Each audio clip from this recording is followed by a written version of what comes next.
Hello, welcome again. Today we're going to be working on my Trans Am. I know normally I show transmission building on the channel, but right now I don't have any transmissions on the bench to build, so but I do have a lot of vehicle maintenance that needs to be done with all my vehicles, so I'm going to start with this one. Water pump in this thing's leaking right at the weep hole.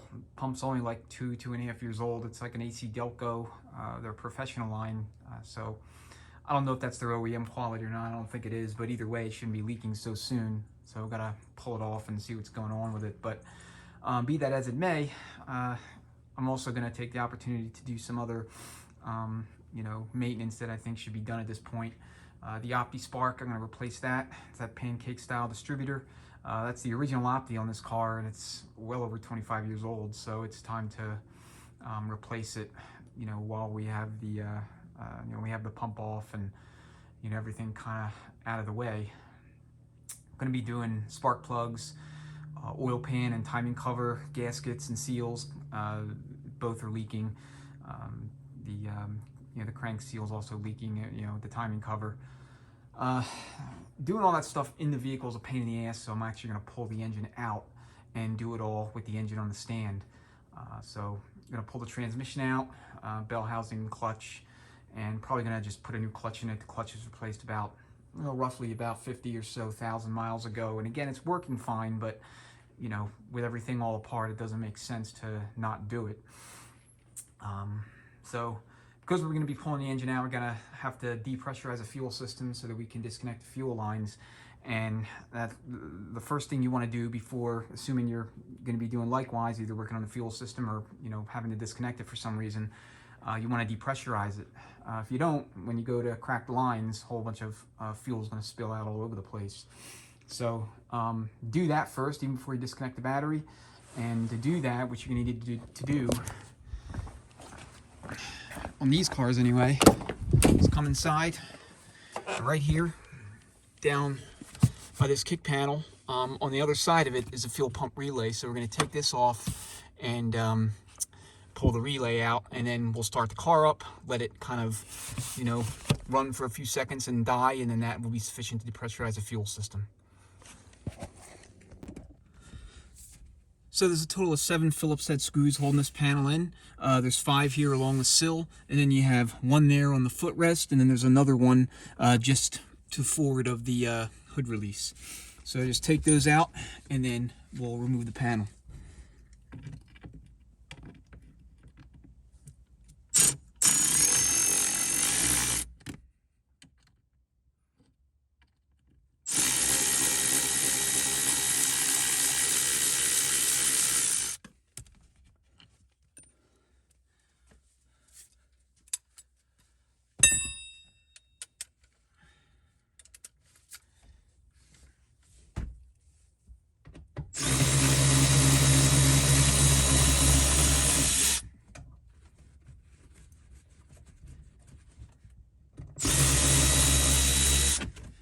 Now I got a couple of screws missing here, and I think I'm also missing this one, so I'm gonna have to find some more. But assuming you have all your screws, that's what you'll have to remove.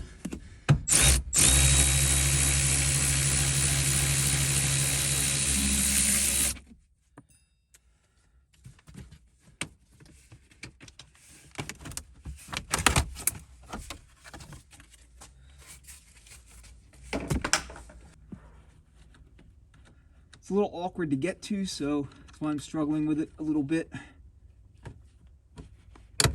There it goes. Alright, so that's taken loose. Just used a pick. I tried initially with a screwdriver, that wasn't going to work, so anyway, now we're going to start the car up and then let it run for, I guess, maybe a second or two, and it should die.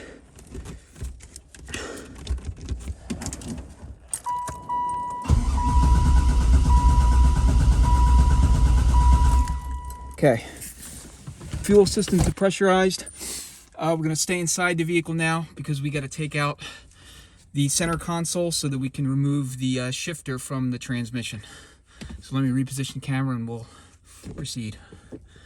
Okay, there's the two 10mm bolts that we got to take loose and remove so that we can get the center console out.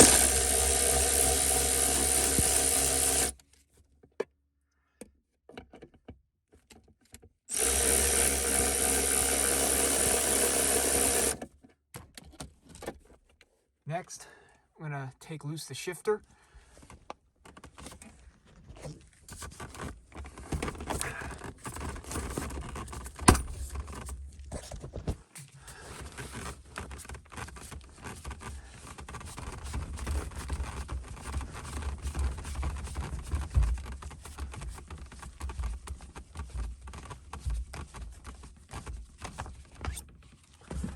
All right, and just pull on the center console. This will come right out.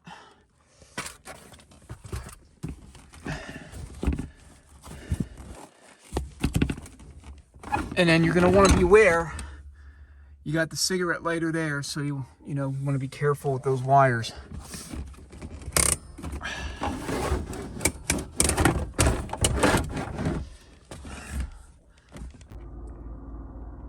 There's two plastic retaining tabs. You just want to come in with like a screwdriver, pry back on them so that you can get it free. And then you can remove the entire assembly out of the way. I get the shift boot out of the way.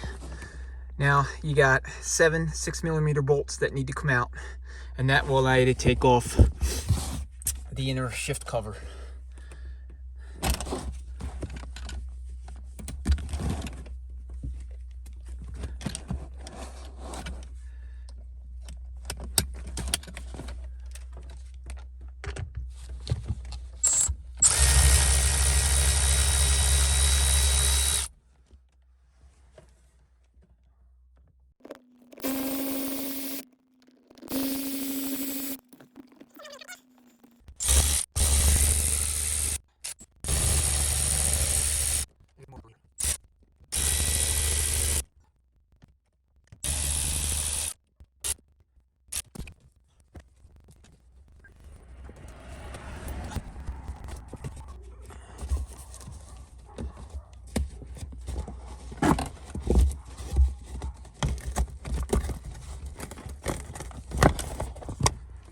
All right, so that'll give you access to the shifter. Now, obviously, we're working on a manual 6-car T56, and all we're trying to do here is just simply get the shifter out of the way to make it easier to remove the transmission.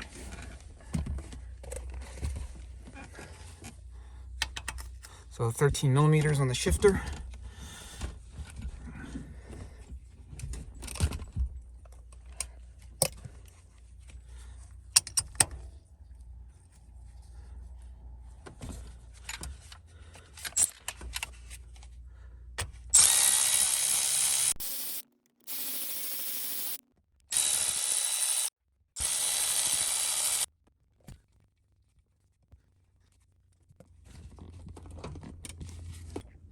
If it's stuck like that, just get a pry bar and pry gently up on it, and it should come right out.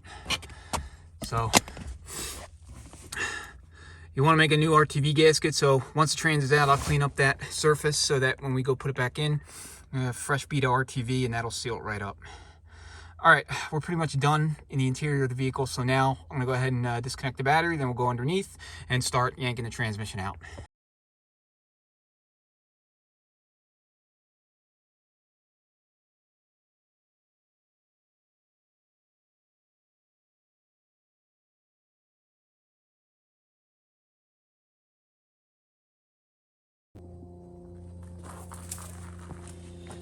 All right, battery takes 5/16 on the negative and a 1/2 inch on the positive.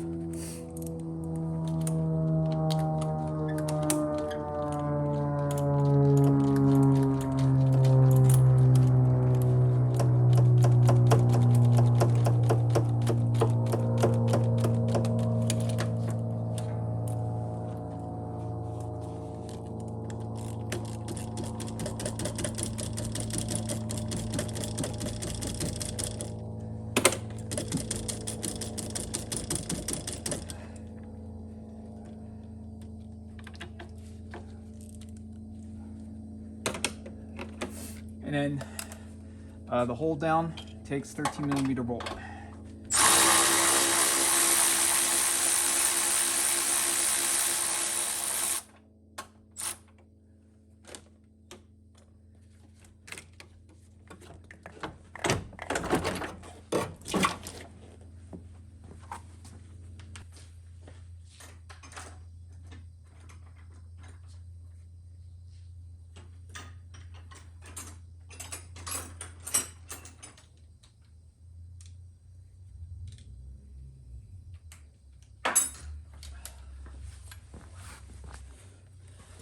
So 5/16 on the hose clamps.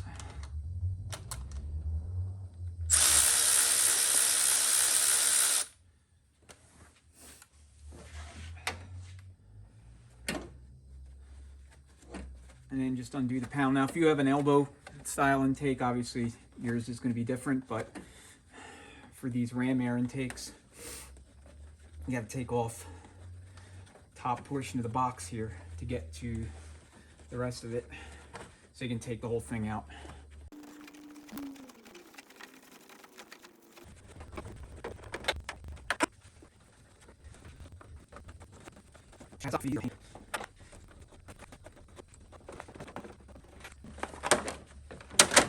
Okay. Normally there is a bolt here holding this down. I just remembered I don't have one, so that was entirely unnecessary.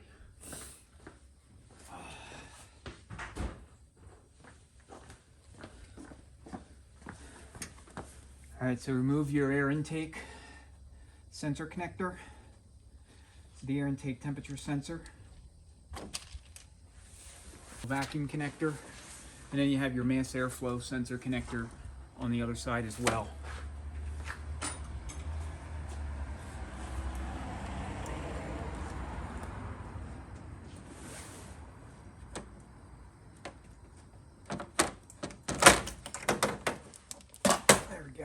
All right.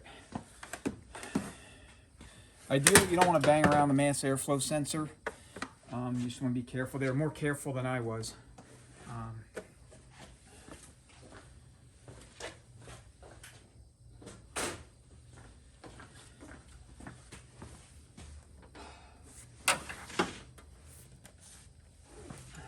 All right, next, I'm going to take the cover plate off here. 10 millimeter.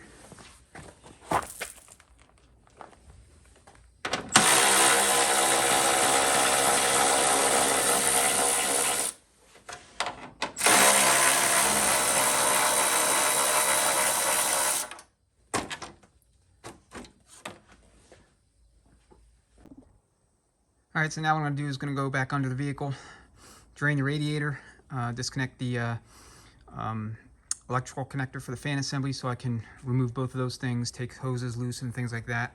And then once we get back topside, I'll start working on the front engine accessories. All right, so gonna drain the fluid. We also have to take loose the electrical connectors here and here for the fan assemblies, and then you also have retainers for the harness here and here that have to be taken loose. We're going to remove the lower hose here, 5/16, and then we'll use a pair of pliers to remove the hose from there. I'll move the camera over a little bit.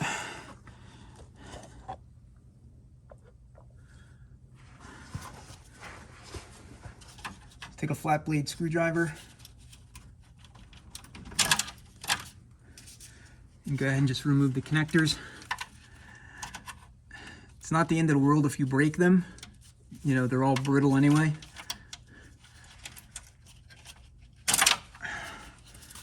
It's not like they're going to come off during operation. Now, there's also normally 2 screws bolting the fan assembly to the radiator down here, and then there's 2 more up, or I'm sorry, there's a couple of hooks up top where it just simply rests via gravity. So again, I don't have the screws in here. It makes absolutely no difference whatsoever in terms of, you know, keeping things together. Nothing's flopping around during operation or nothing like that.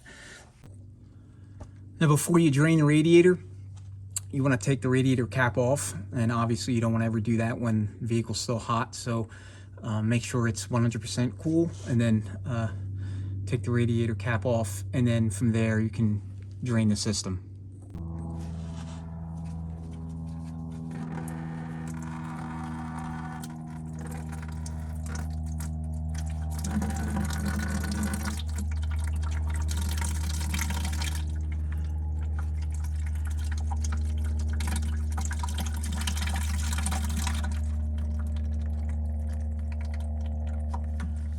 All right, It's all the way open. So while that drains, I'm gonna go in and take care of a few other things, and then what we'll do is we'll come back and take the rest of this out, pull the radiator out, fan assembly out, and all that good stuff.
There it goes.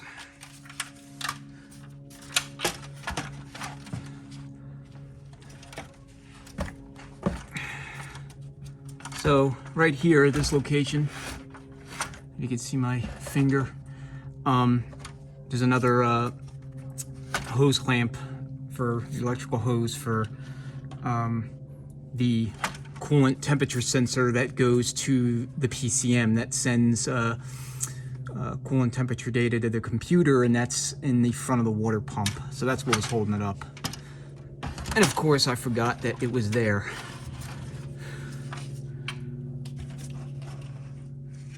Okay, so we'll go top side, take off whatever other hoses are connected to the radiator, and then we'll pull that off. All right, so on this car, the radiator and the condenser, you know, they kind of generally come out as an assembly, or, you know, at least as a pair.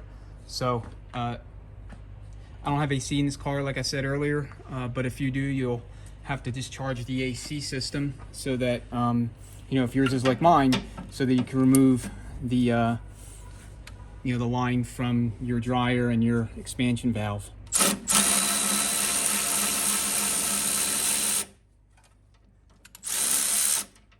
10mm bolt, and just take it out of the way. That was already loose.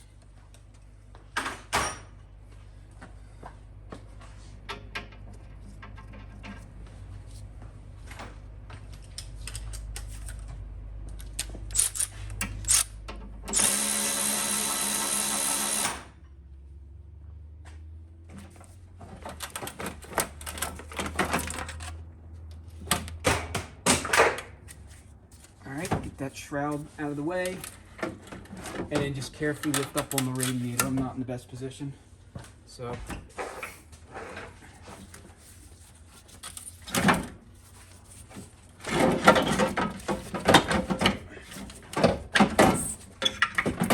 I'm gonna be able to grab the condenser separately. Maybe. There it goes down the bottom, that's fine.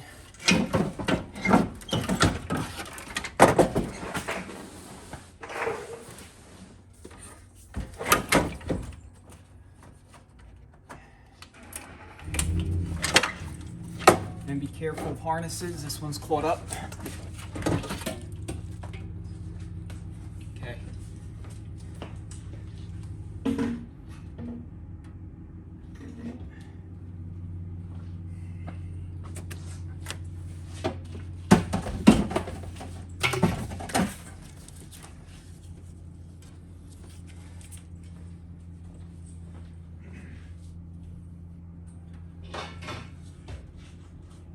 Everything's tight in this engine bay. That, like I said, could have been a little bit neater or cleaner, but it's out. So you just take the rest of the hoses off, get them out of the way, make sure that you know, you disconnect your remaining connectors, and then we'll start taking off the accessories.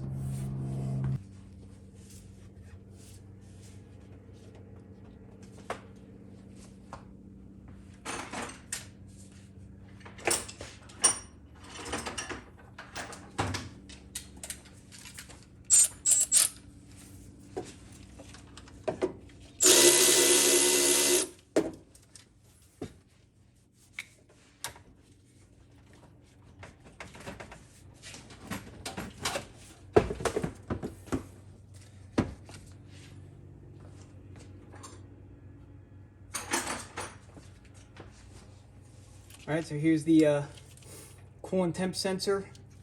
Like I said, this sends data to the PCM. The sensor that sends data to your temperature gauge in the dash is over here on the driver's side header. So we'll get to that later.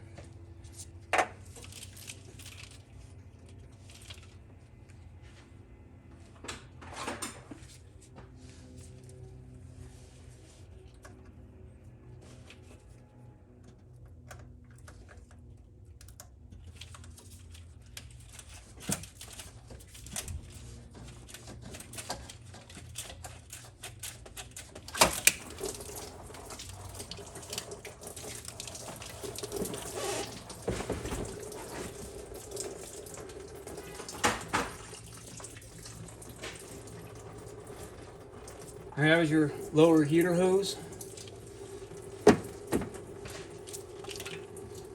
And ideally, you don't want to get coolant all over your electrical connectors. It won't hurt them as long as you don't plug them right back in and try to start the car when they're still wet.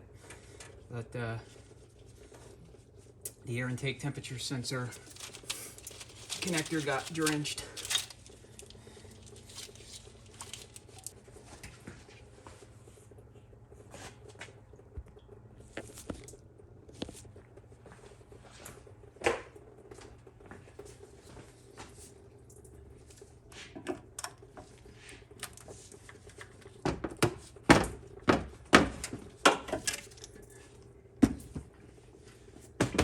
And now's a good time to inspect your hoses. Make sure, you know, they're still okay. No issues with them. If they haven't been replaced in a while, it's generally a good practice to replace them every time you service the coolant system. All right, next we're going to take off the water neck, 8 millimeters.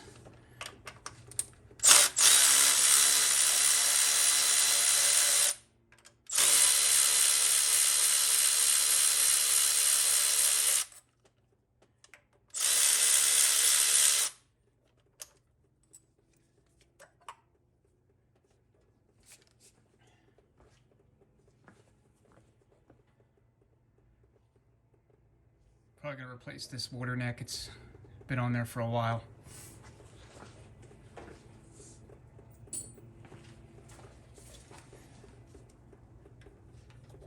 Thermostat.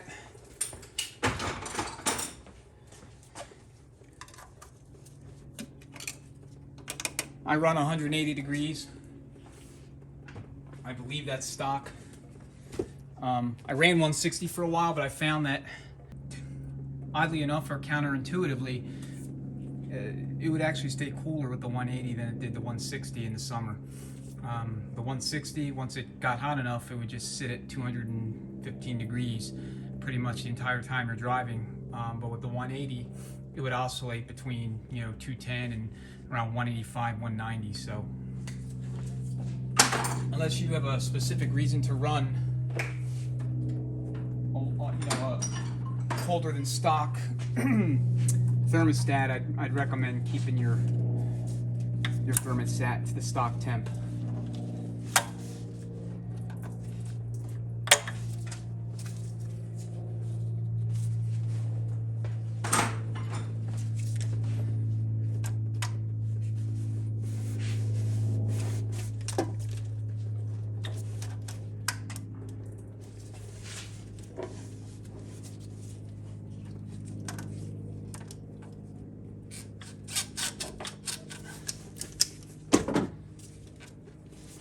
Looks like that might still be caught. Yep. Okay.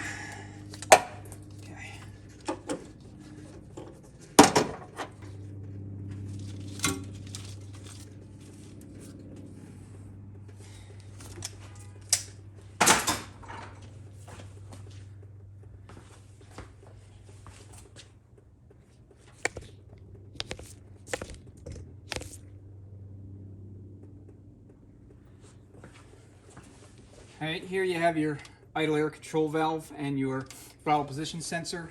Just go ahead and take them loose, or take the connectors loose, I should say.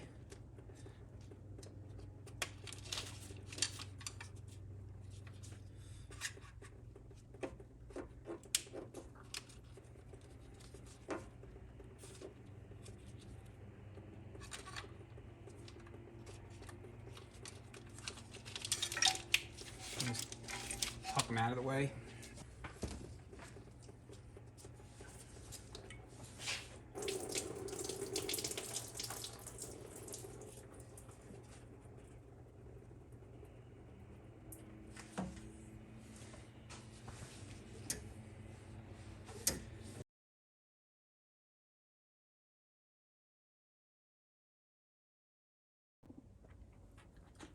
All right, now we're gonna go ahead and start taking off accessories in the front of the engine, starting with the belt, and then we'll remove the alternator, the power steering pump, AC compressor, and then we'll work our way to the water pump, smog pump, and then once everything's off, you know, we'll have additional clearance so that we can move, you know, the entire long block forward, and you know, we're ready to pull it.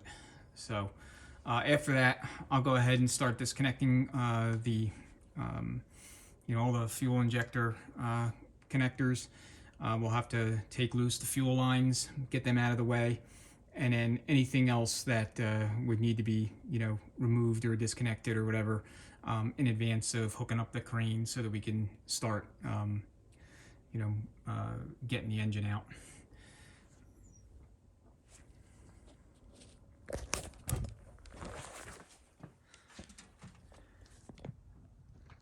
All right, so here's the serpentine belt routing for this car. And again, I apologize. I know the lighting is absolutely horrid, but 13 millimeter bolt on the tensioner, and you're just gonna lever it clockwise, and then allow you to take the serpentine belt off. If you're not, you know, real familiar with the routing, you may want to just take a picture before you start removing it. But I mean, there's only so many different places it can go. So this car has an underdrive pulley, so that's right here. Your focus. Yeah, so this belt is not stock, you know, in terms of the length, but other than that, you know, there really isn't much of a difference. All right, I'm gonna put this back on a tripod, and then we'll get started.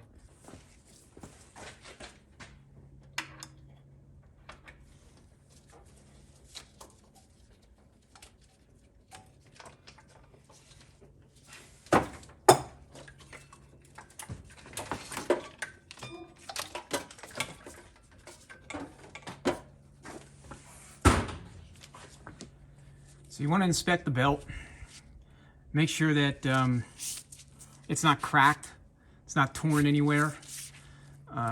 This belt is fairly new. I mean, it's not brand new, but it's not, you know, ancient. I think I replaced it a couple years ago.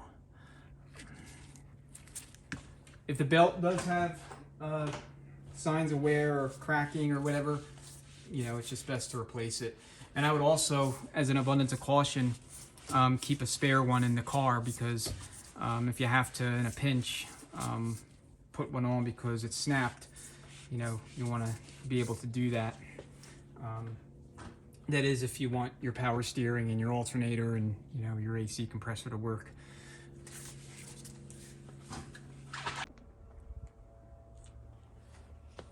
All right, so we have a 13 millimeter nut holding the power line on.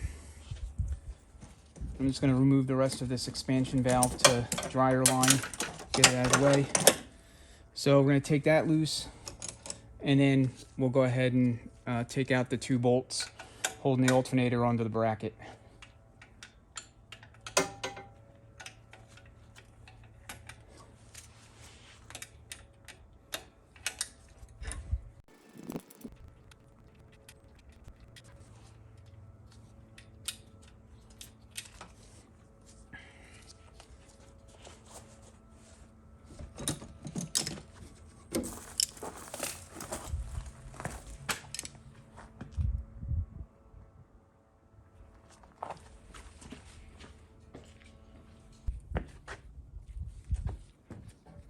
All right, so this bolt I'm using a 17 millimeter wrench and 13 millimeters on the bolt head itself.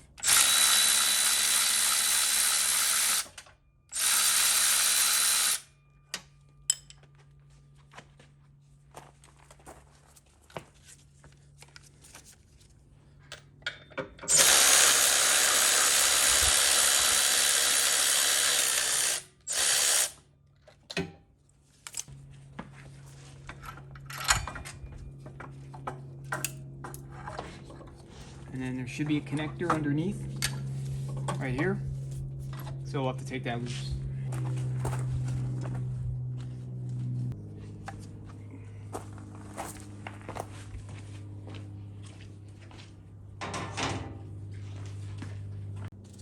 That alternator is relatively new, so not going to replace it. No reason to. Alright, next is the power steering pulley. Spin the pulley before you take it off. Make sure it spins nice and smooth. If it doesn't, then you're going to probably want to replace it, or replace the pump rather. That would indicate that the bearing is starting to go inside of the pump. So, you have cutouts to get to the pump, but I find it's just easier to pull the pulley off, and then it's not in the way.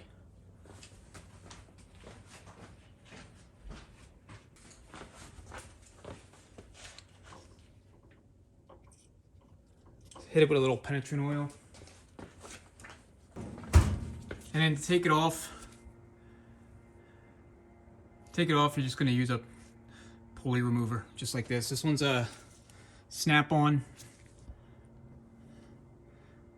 CJ117A.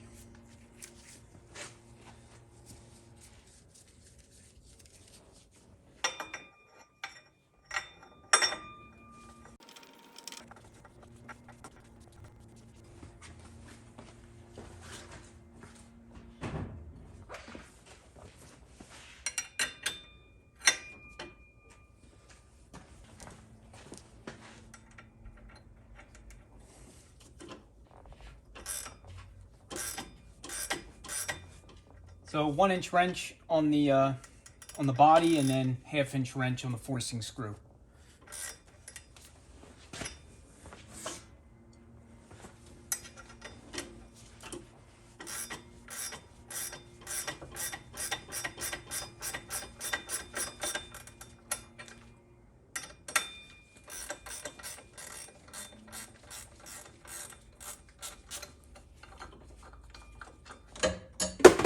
And there goes my wrench. All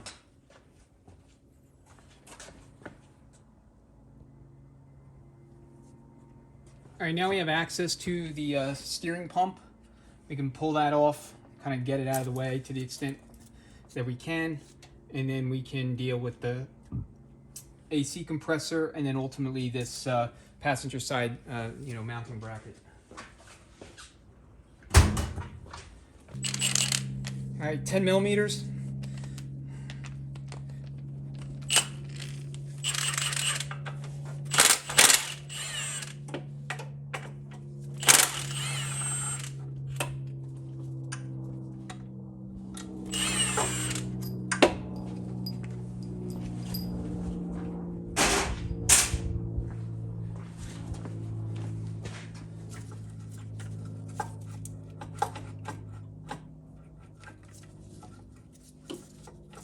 Alright, so it's loose.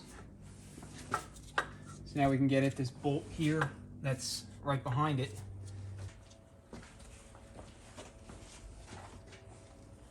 Next, AC compressor, 13 millimeters.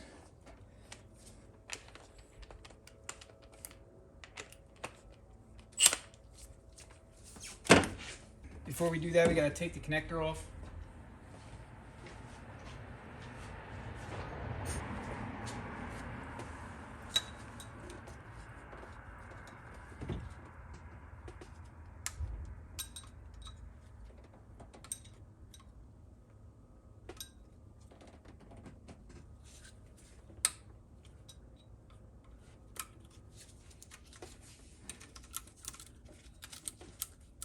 Notice that got sandwiched in there.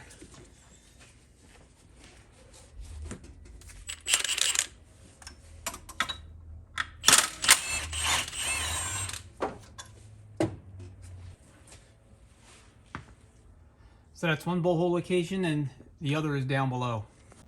All right, here we are underneath, where we can get at the second bolt. Let's go.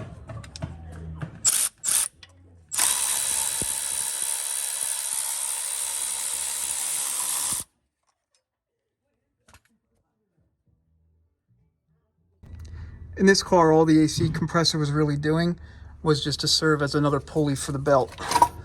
That's basically it.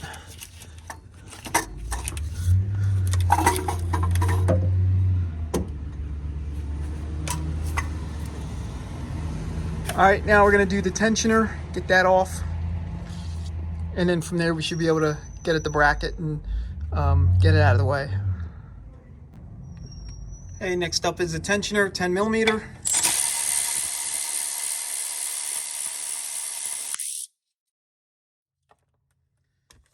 All right, now this one here looks like it's partially stripped, so I'm gonna have to be real careful with that. In fact, I'm gonna go ahead and get a hammer real quick, tap it on, and then we'll take it off. All right, so that bolt's not gonna come out, the head's all stripped. So I'm gonna actually take off the pulley itself to get at the rear mounting bolt for the bracket, or the lower mounting bolt for the bracket, I should say. It's to the rear of the pulley.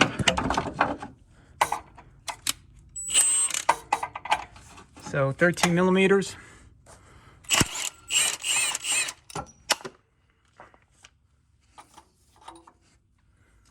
That should give me the access I need. That's what I was really after anyway. All right, next I gotta clear out these wires, and then I'm gonna start taking off the mounting bolts. And I'll just deal with the tensioner bolt itself later.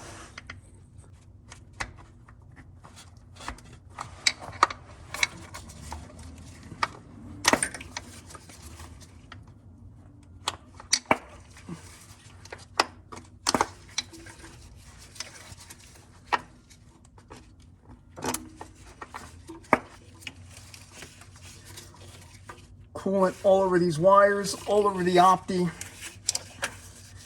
All over everything, not good. Piece of junk. Water pump.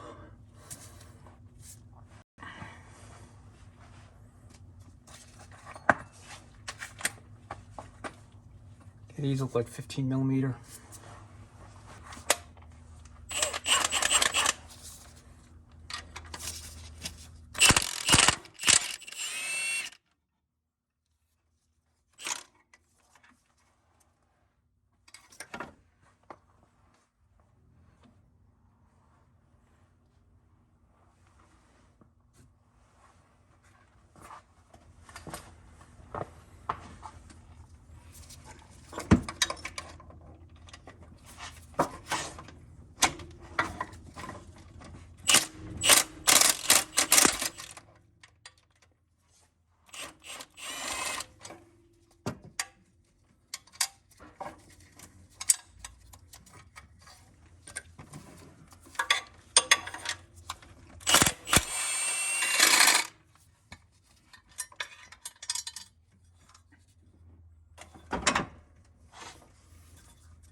Now normally this thing would just drop right, right down, but with the tensioner still on there, it's it's getting hung up on the sway bar.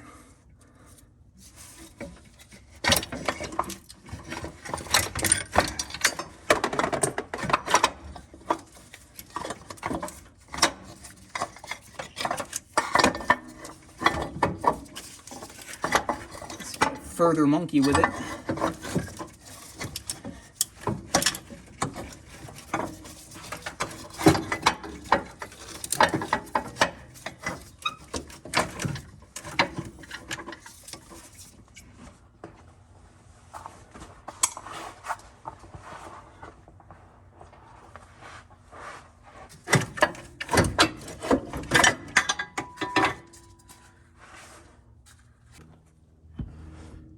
All right, so here's the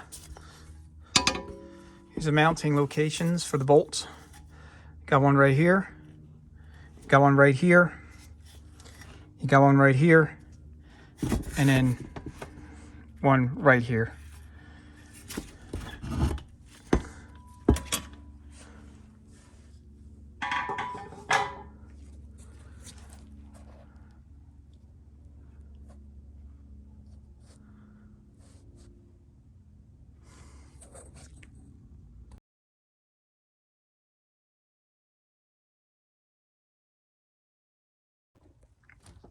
All right, now we're going to take off the smog pump, the ignition coil, and the water pump.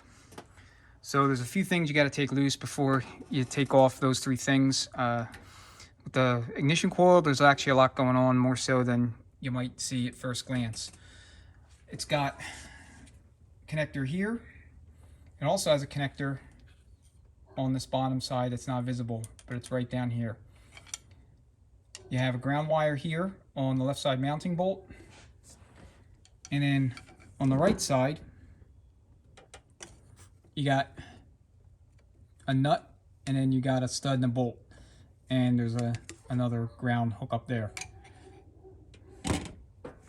Then of course you have the main ignition coil that goes to the opti. And then for your smog pump, you have two 10mm bolts.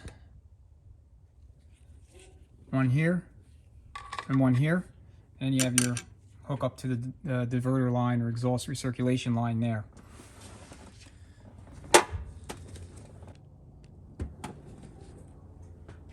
And we'll start taking that stuff off.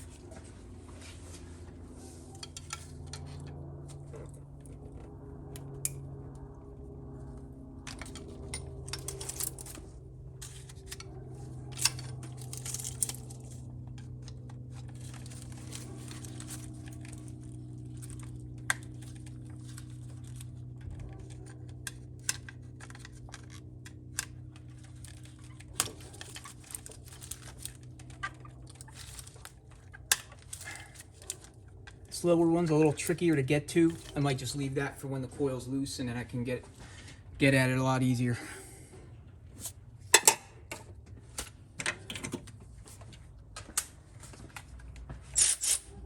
Two mounting bolts are 9/16. I should say nuts.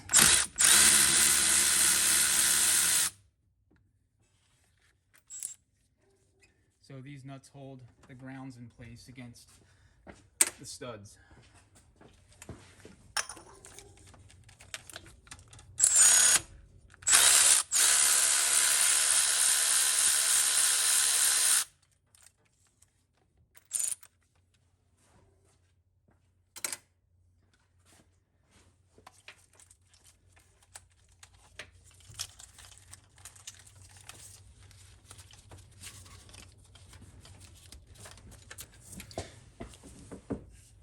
All right, so 9/16 on the main studs.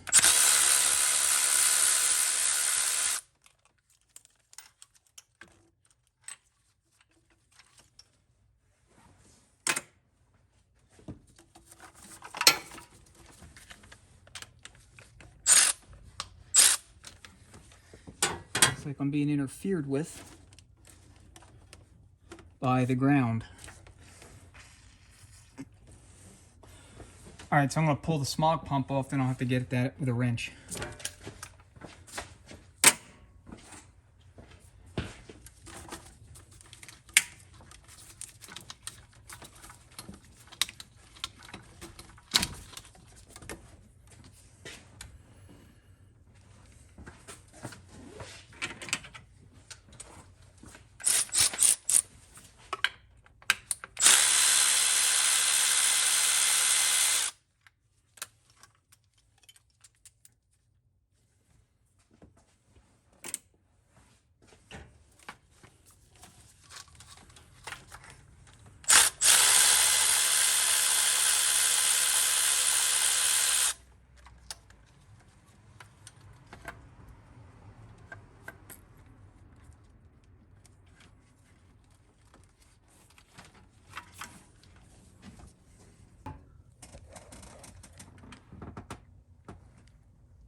So right down there, it's just a real tight fit.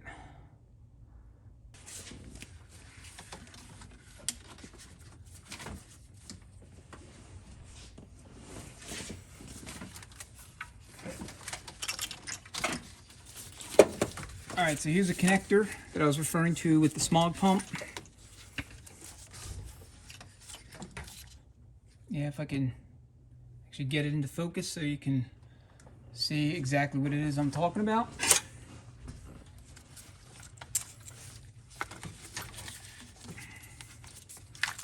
Okay.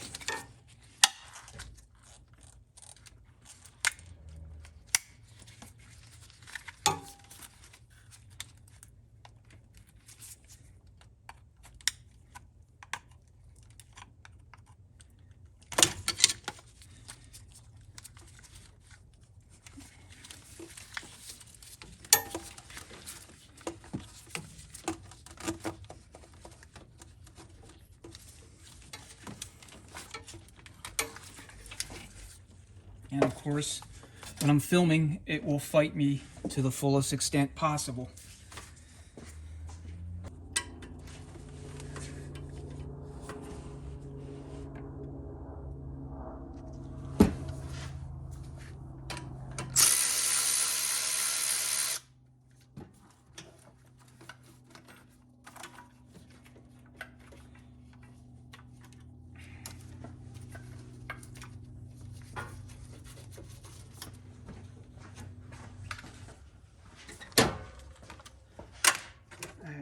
Let me see if I can get in there now with that. Now that I got the ground off. Yep.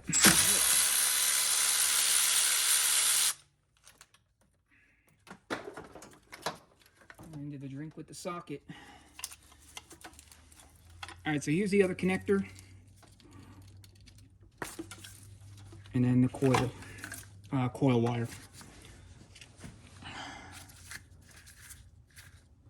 Looks okay, just dirty.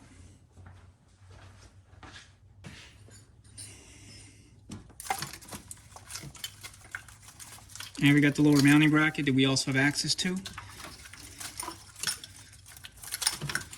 That we can remove. Just make note of the routing of your ground,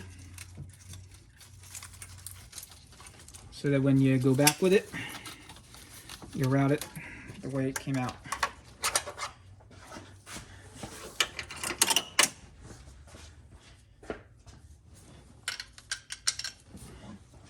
Like 9/16 on that one also.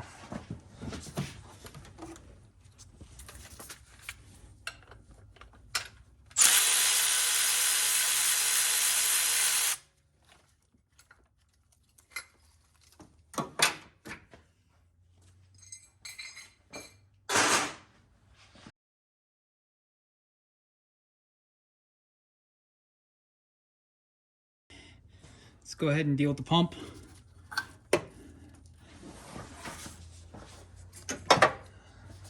So, I didn't mention this before. I'll annotate long before I get to this point in the video, but I guess this will be a reiteration. When you're working on the water, working on the water pump, you want to make sure you put like a rag or plastic bag or something here to prevent water from splashing onto the opti. Now, 95 through 97, these optis were vented. They were Gen 2s, and they were a lot more resilient and resistant to damage, when coming into contact with water. The 93, 94 units, first gen, were not vented, and they saw a lot more failures when coolant or whatever would drip on them, or they would get exposed. But be that as it may, you still want to make sure that you do something to protect the opti. Now I'm replacing this opti, and I don't, if it worked perfectly fine up to this point. So, and I have several of these, so I'm not too worried about it. But if you don't, and you got one of these cars, you want to make sure that it's protected. All right, 9/16.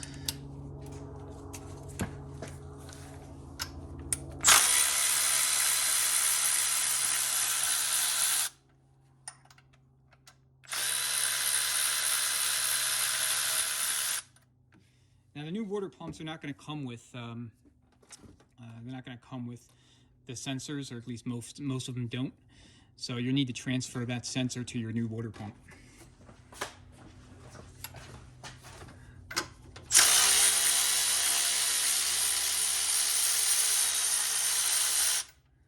There's 6 of these bolts holding it onto the block.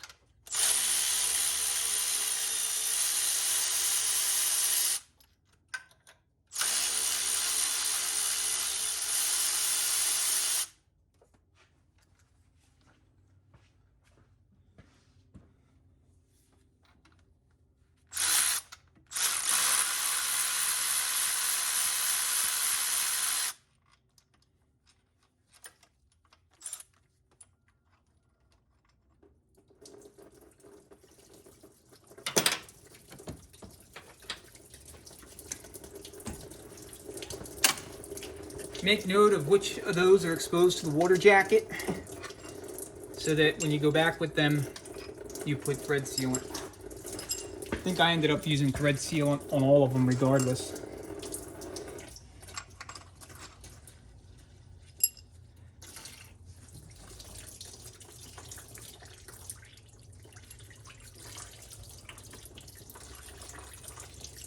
So as you can see, it's dripping all over the Opti. Again, not best practice for sure.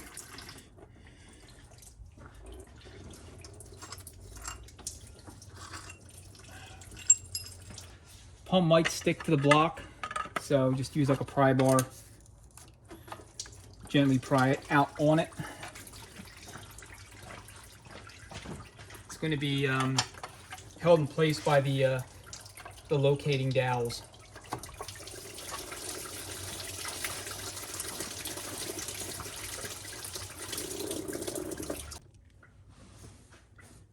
And this plug will, to some extent, protect the the terminal on the Opti side from getting wet. I mean, at this point, that's hardly even relevant in the case of this job. But if you were to do it right and protect the Opti, unlike I did.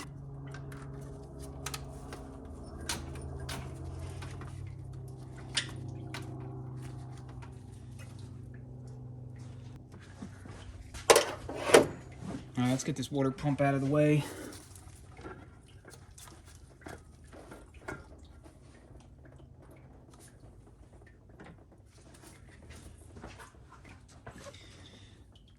You don't want to lose the little drive shaft or drive shaft coupler.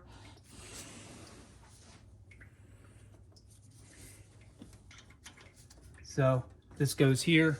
That's what drives your pump. It's a gear-driven pump.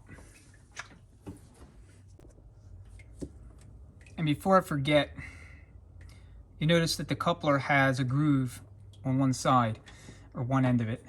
The grooved side faces the engine. So it goes that way. So groove side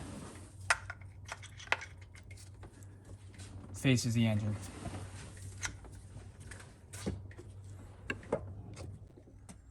Okay, so now we're going to deal with the pulley and damper for the crank.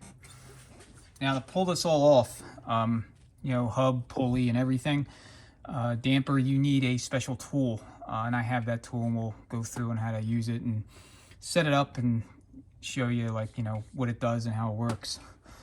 But first thing we want to do is take out the 3 5/8 bolts and then the crank bolt itself, which is also 5/8.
All right, I'm not really sure what to do about the pulley. I might just deal with it once the engine's out, but gonna take loose the connector.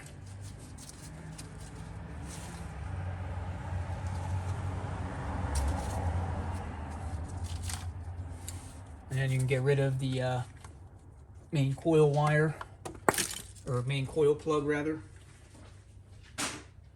Coil plug wire. And then I'm gonna get rid of these plugs on this side and see if I can't get to that opti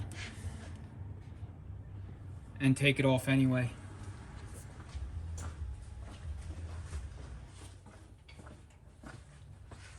And if I didn't mention it before, these all have indicators for, you know, which hole goes to which plug, but if not, it might be a good idea to, you know, either use some tape or, you know, some labeling system if you're not sure. You don't work on these all the time.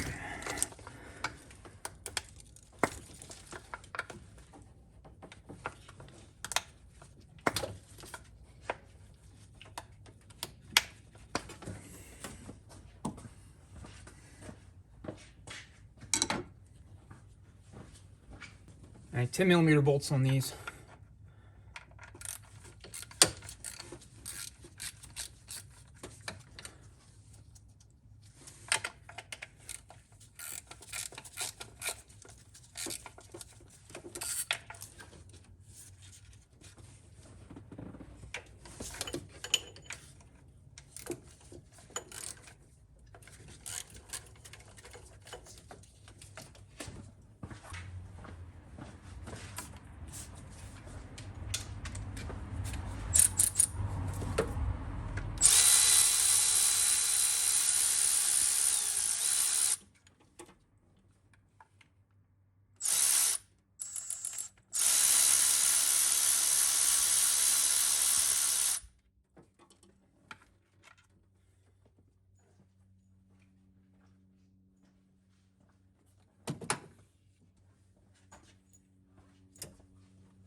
Will it let me clear? Yes. All right. All right, so now you got the remaining wires or vacuum hoses you can take off.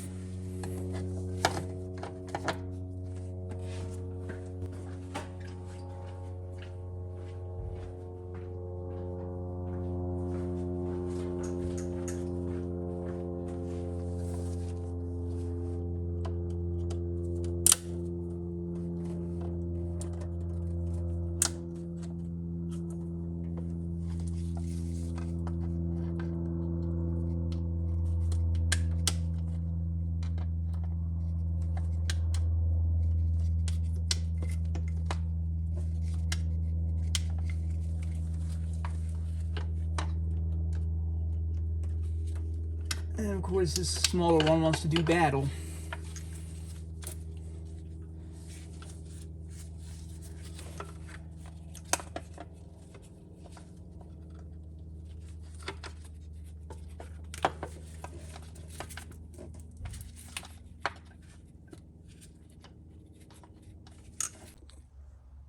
All right, one last thing I'll touch on with the opti before we move on. And if you take a look at the rotor here on the back side, you'll notice that there's 3 cutouts. One of them is square shaped. That's this one here. The other 2 are not. So you want to line up that square cutout with the dowel here on the cam when you go back with it.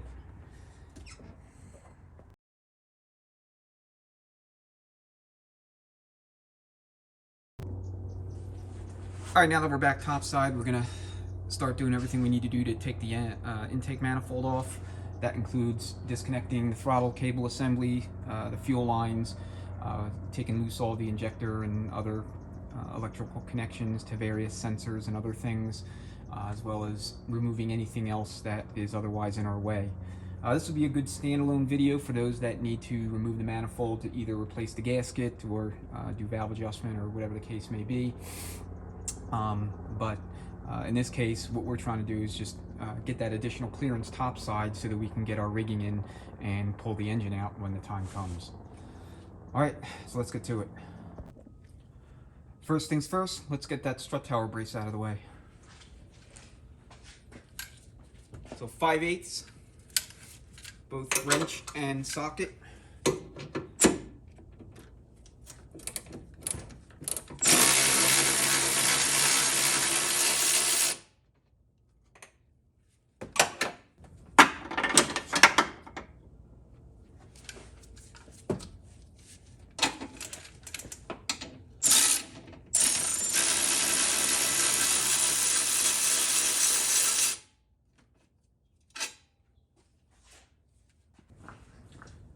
All right, now I'm going to come over to the passenger side of the engine and start disconnecting everything in that area over there. First, I want to get this exhaust cross pipe out of the way. Just take loose the connector.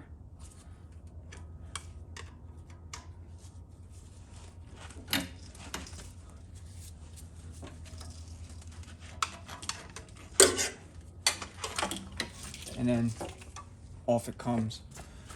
You can also get rid of your oil filler neck and then just stick the cap back on.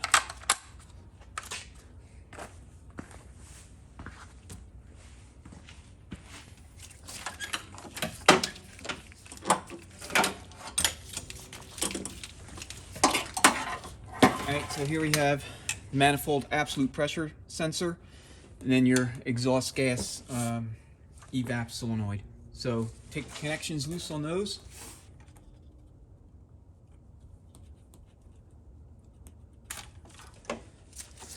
All right, again, if the tab breaks, no big deal. It's not going to prevent the connector from staying in place. Like this tab's been broken, I don't know for how long, but again, didn't affect the way it functioned. All right, so now what I'm going to do is I'm actually going to remove that from the intake manifold. 7mm bolt holds it on.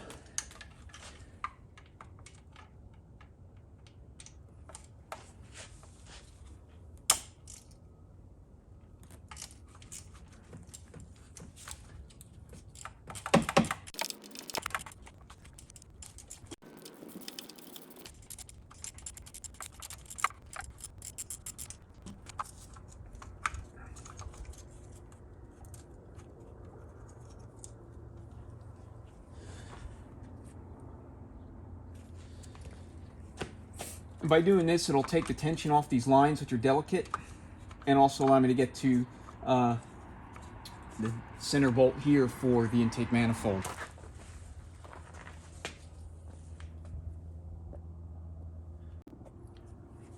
Alright, so to take the injectors off, all you're going to do is push the retaining tabs in all the way, and that will allow these to collapse, and then that ultimately will allow you to take off the injector. Okay.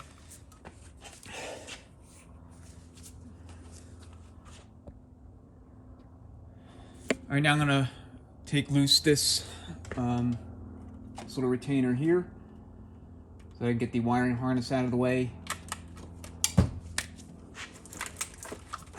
and then that gives me access to the other two.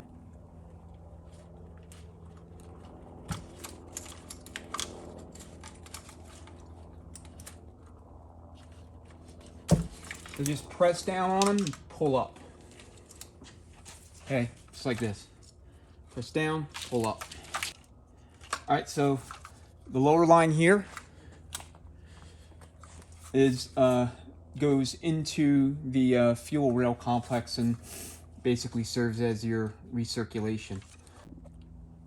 Now on the driver's side, go ahead and remove your throttle cable assembly cover, and then we'll take loose the cables and separate them from the bracket.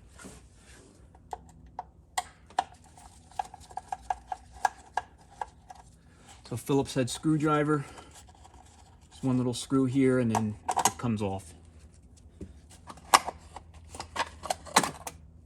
And then these little dowels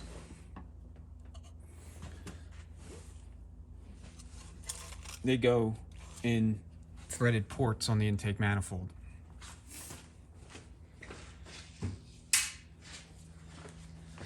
They're not visible at the moment, but you'll see them once more things are out of the way. All right, next, just lever back on the throttle assembly and then disconnect your cable. And then just pull the cable out from the bracket.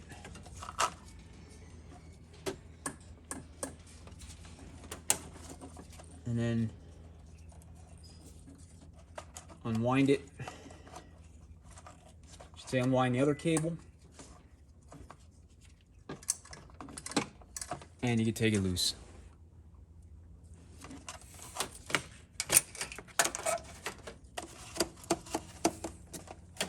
All right, more injectors.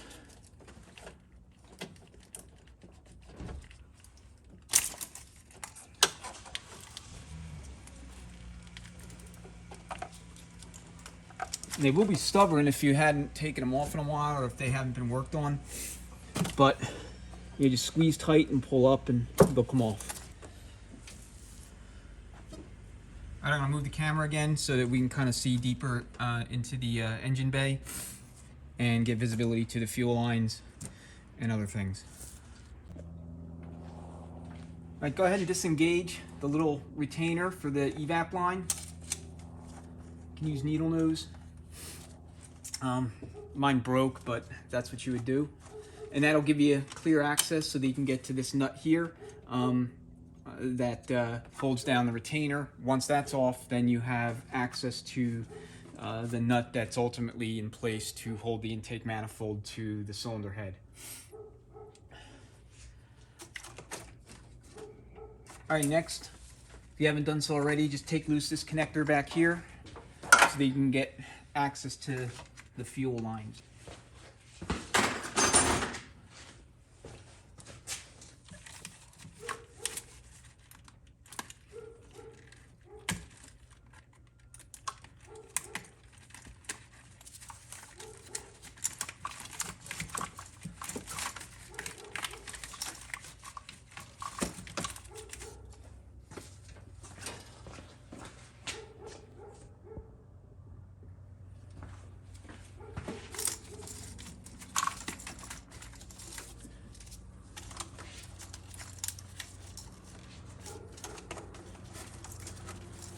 And then you got another retainer here for the wiring harness.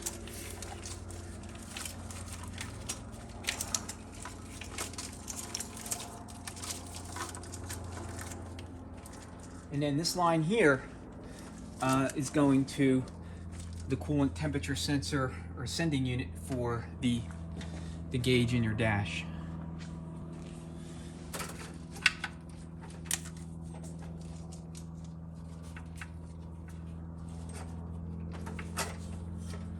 So you're not going to be able to see it, but I'm going to take it loose. It's literally right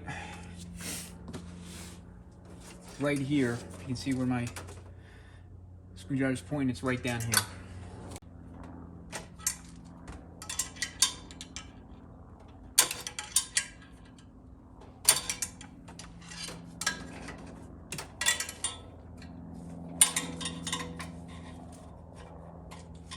This could be somewhat of a pain to get to, especially if you have headers. So just use like a longer screwdriver. There it is.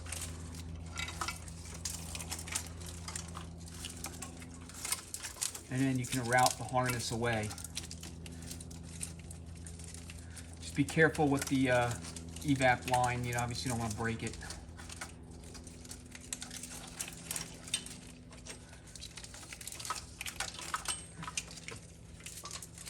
I can set it aside.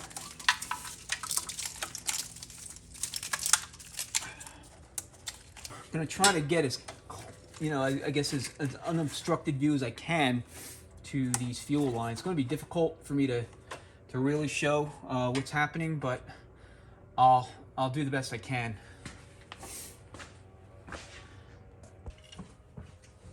Okay, so this is as bad as good as it's going to get with respect to visibility. So what we're going to do is I'm going to remove the rubber grommets that are protecting the connections, and then I'm going to use the quick disconnect tools to just take loose the fuel lines. But first I'm going to stick a rag underneath just in case any fuel drops out. I want to be able to catch that.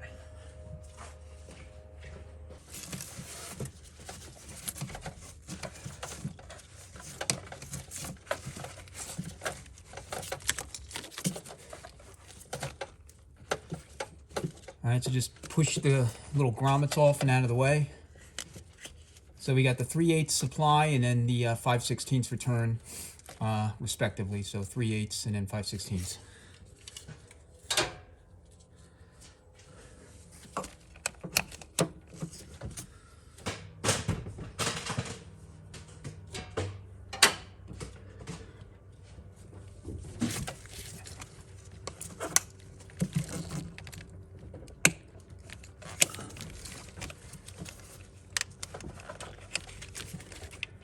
All right, so there's the 3/8.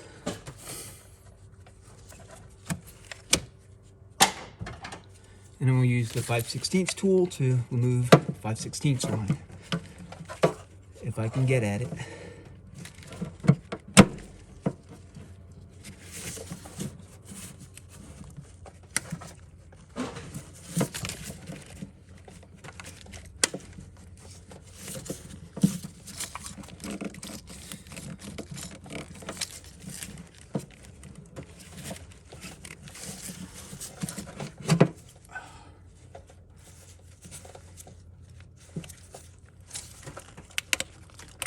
Okay, it's loose.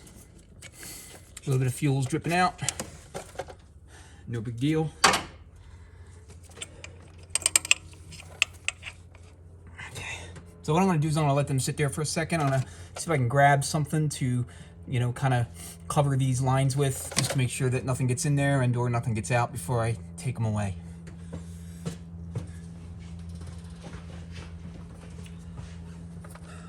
So here's what I was able to come up with as far as plugs, just some general purpose vacuum grommets or whatever. They'll kind of keep things protected while we're working on it. All right, so the quick disconnect tools that I use are both Kent Moore tools. They are, let me see here, for the 3/8 is J37088-1, and then the 5/16 tool is the same number basically, but -2. So these work well. I mean, they're specifically designed for these cars or for, you know, these size fuel couplers, but you can use any you know, any tool designed for it. I would say it's probably easier for you know, anyone using these tools versus the circular kind or even the aluminum variety, because you just have a lot more leverage, you know, here, just based on the design of the tool. I mean, you can get your whole palm around it and, you know, really squeeze and collapse that retainer in there to get the lines loose. All right, so I'm going to go back on the left side. I'm going to remove the evap line from the evap solenoid so we can get this whole, you know, whole mess out of the way, and then we'll resume working on getting the intake manifold off.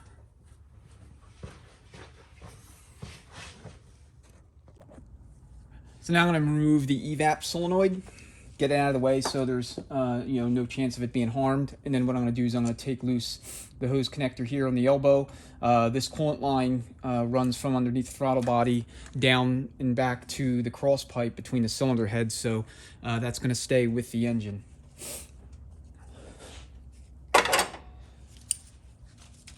So it's going to be this line here. You just want to be real careful with it. You want to break anything. All right, now you don't have to do anything else with this until the manifold comes off. And I'm referring to this here, this evap line. So I want to wait for that truck to go by. because once the intake's out of the way, then obviously this will be free to be moved over off to the side with the rest of the fuel lines. All right, next thing I want to do is take loose this connection right here, and that's so that I can get at the third intake manifold bolt right down here. Now these little vacuum lines are very, very delicate, so you want to be really, really careful when you go to take them loose.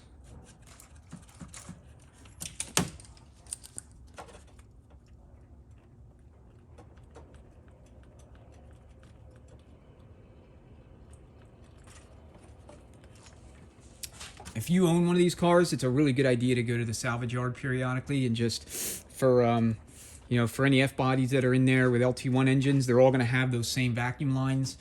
Just pull off a whole bunch of them and have them as spares. This way, you're not without parts if you need them should they break during like a servicing of the manifold or anything else. All right, this is just a flathead screwdriver.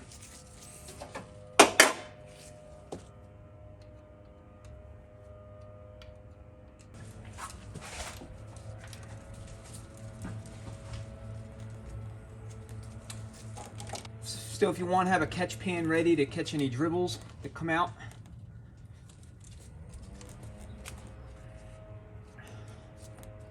All right, now next thing we need to do is take off the retaining nut that holds this line in place so that it's relaxed and free.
Okay, that leaves this stud here. It's 9/16. It is. All right, so 9/16 wrench.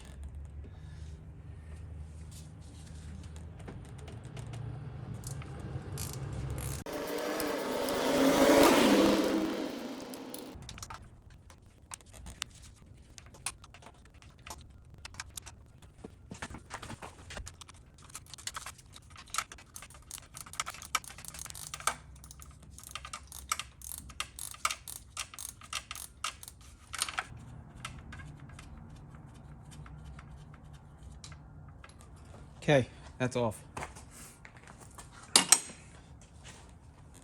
That should do it for the passenger side.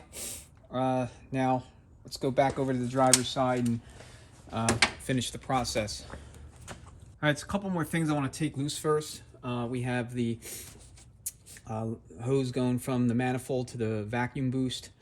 And then there's the PVC that might have to be moved out of the way. And then there's the remaining connector for the EGR. All right, so we're gonna take this loose.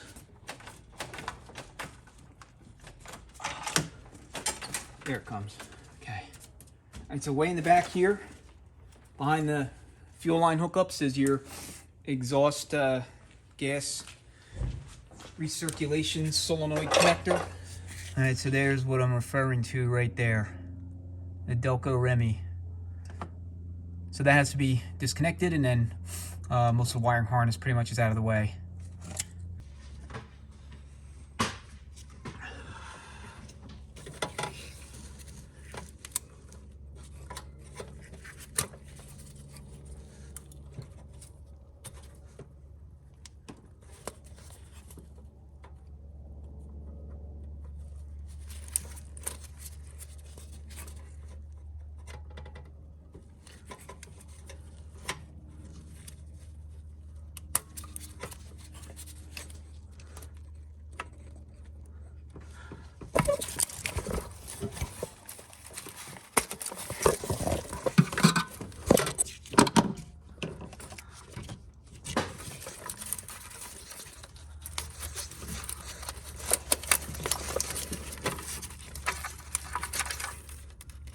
And there it is.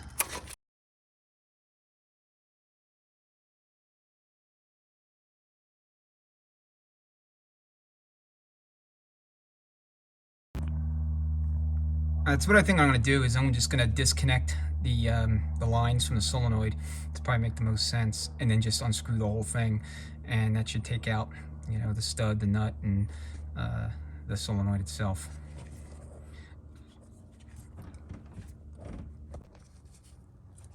And here are the two lines in question. The line with the long hose goes on the left inlet on that solenoid, and then the shorter line goes on the right inlet, and that's based on how you're looking at it right now. So anyway, kind of a pain, but that's you know, that's what we had to do.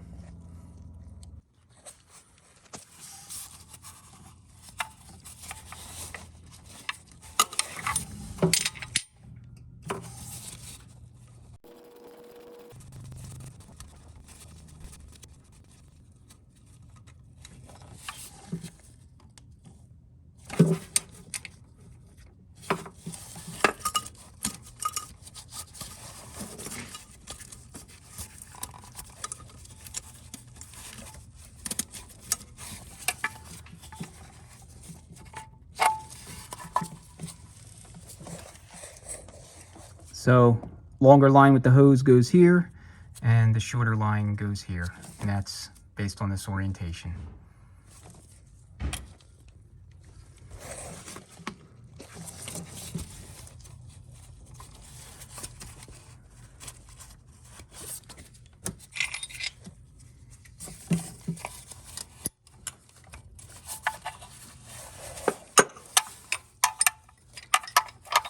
Alright, I'm just going to zip that out with the ratchet.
Alright, so the rest of the bolts are out except for this nut and stud combo right down in the front. So I'm going to take that off.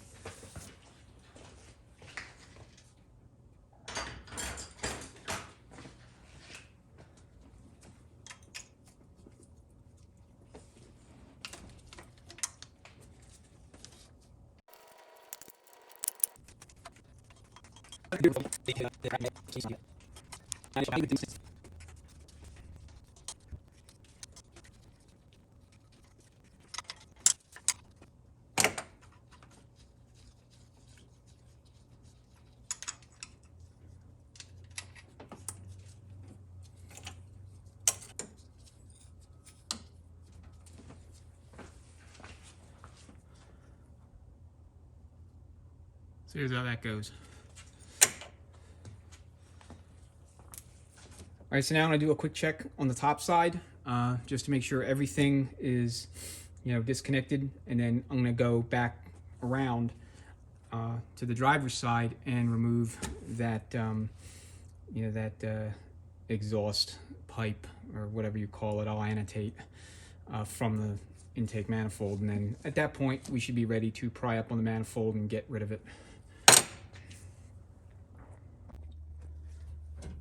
Okay, so the two nuts holding that pipe onto the manifold are 13 millimeters, so got the wrench already in position, and I'm just going to take them off.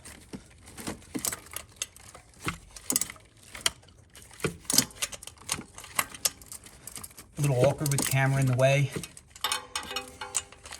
Trying to minimize the shaking to the extent I can.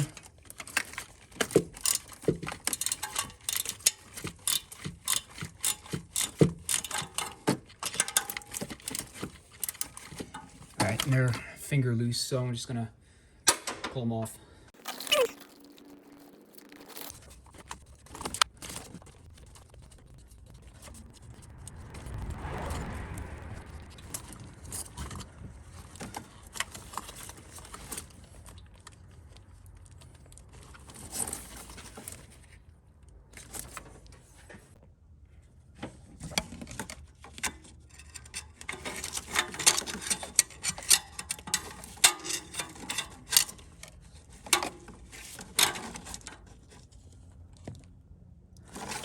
All right, it's free. So now what we're gonna do is I'm gonna take loose the PVC so that I can get this evap line out of the way.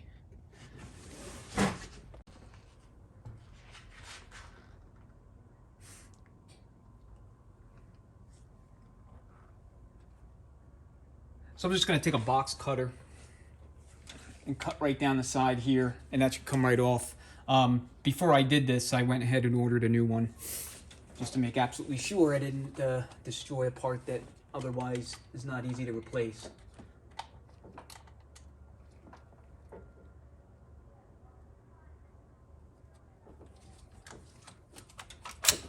Okay.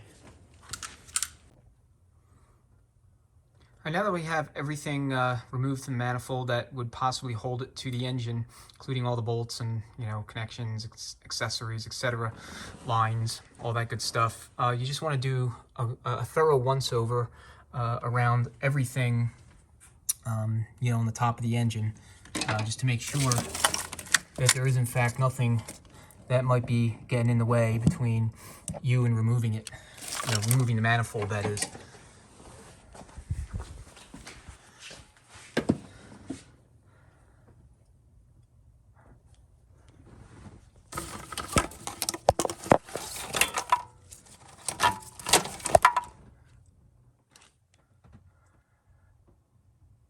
I put the PVC pipe back in, and I'm going to put some sort of grommet or vacuum plug on that on that vacuum port right there, because what we're going to do next is just take some shop air and blow everything else out, so I don't want anything getting inside the manifold or otherwise into the engine. Now just take some shop air and just go all around top of the engine to remove any kind of debris that otherwise might fall in once you get the manifold off.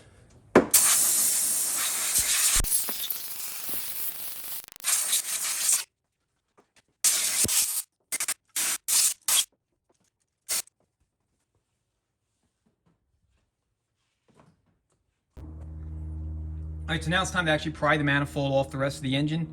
So how you want to do this is, just take a decent sized pry bar, one about intermediate length, so you can get it inside, but it's not so long that you you can't move it around.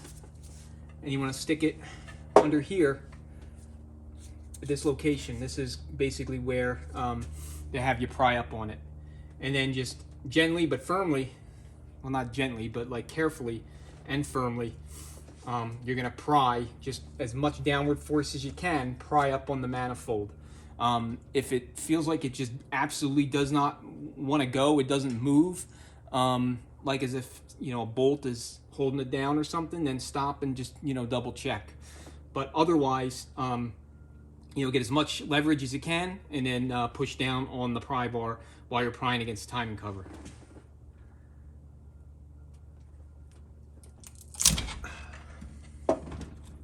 Okay. It will eventually come loose if, you know, manifold's never been off or it's been ages. You know, it just might take a little bit, but you know, just want to be real careful with it, that's all.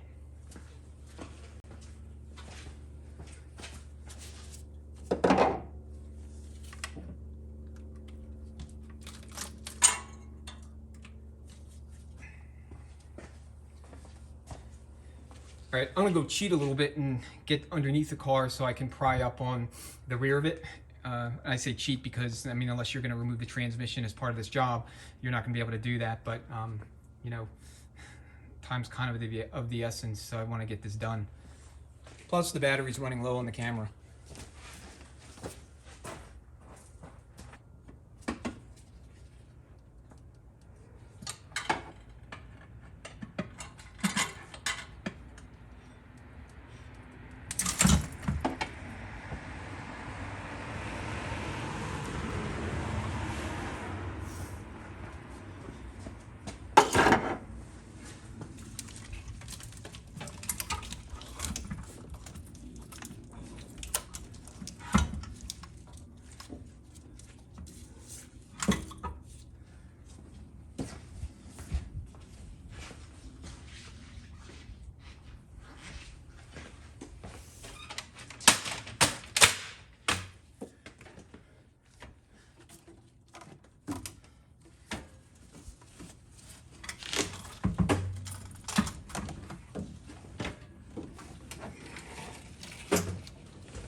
All right, just do a quick glance, you know, kind of a semi-thorough once-over, make sure that there's, you know, no debris that fell into the engine or anything like that, you know, nuts, bolts, random stuff that otherwise might require a complete disassembly of the engine to get it out.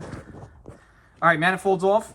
So now what we're gonna do is go down below and disconnect the exhaust manifold, and I'm probably gonna just take loose the driver's side header as well. As I mentioned,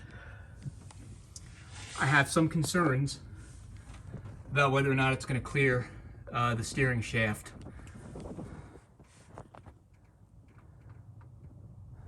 So, but first I'm going to break for lunch.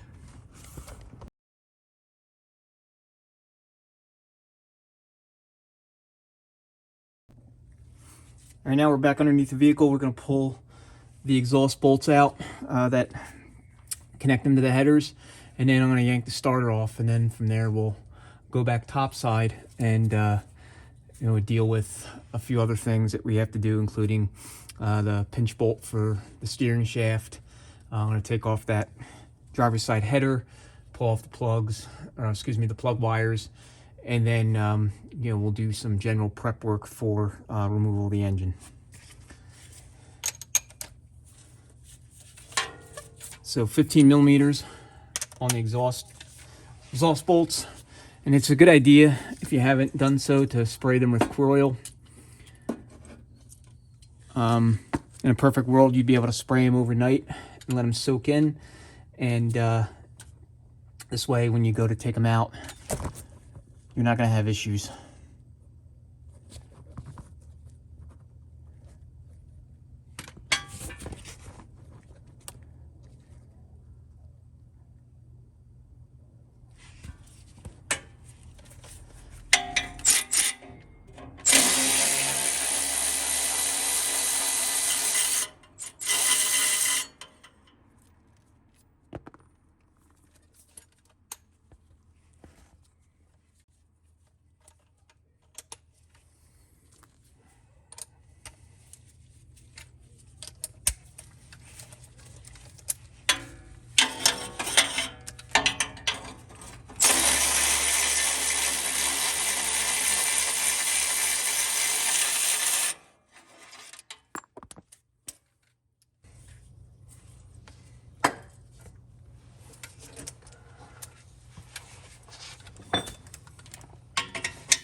And then you just want to make sure you have something to steady the exhaust once it's free. In my case, I'm literally using my right leg. Exhaust is not that heavy, so it's not like it's gonna crush you or anything, but still. Okay, exhaust is free. Let's move back to the starter.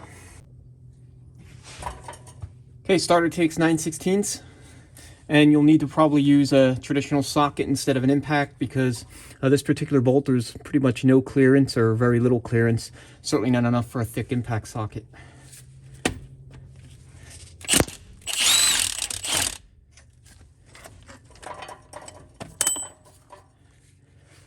All right, and then when I take this next bolt loose, the starter's going to come down. There's still going to be cabling, so we're going to have to remove that cabling once the starter's free.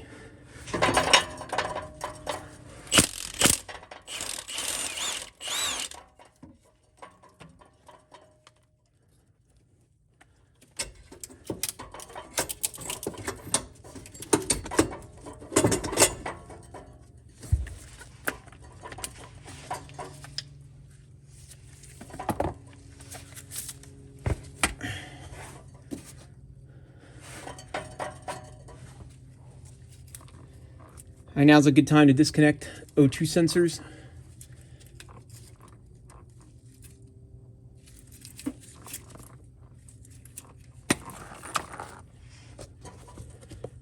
And there's one there.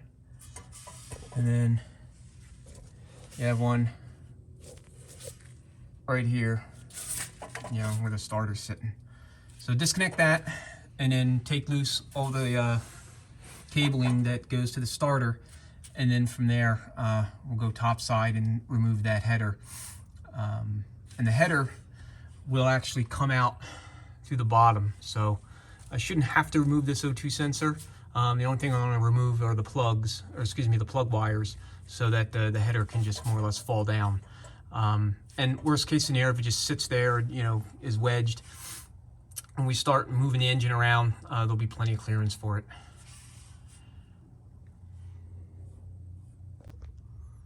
Okay, so we only have to take loose 2 nuts. It's for the main power wire and for the ground. Power wire is a 13mm nut, and the ground is, I'm almost positive it's 5/16. But I gotta get the power out of the way so I can get access to the ground. All right, let me go ahead and do that. See if I can position the camera so you can see what I'm doing.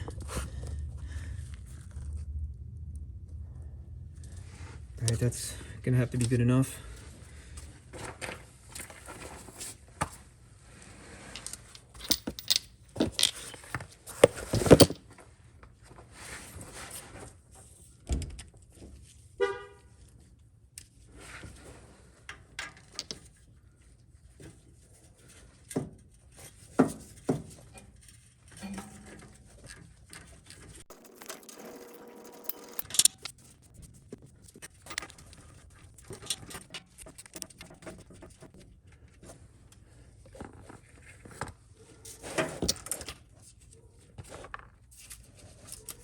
All right, there's power wire, and then now we got the ground.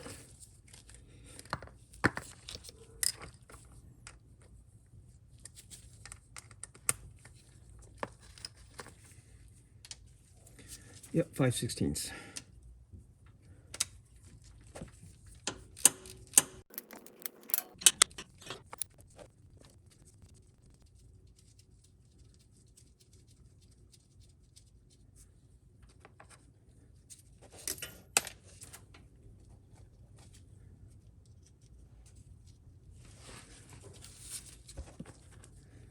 All right, so each has a little lock washer that goes in behind the nut.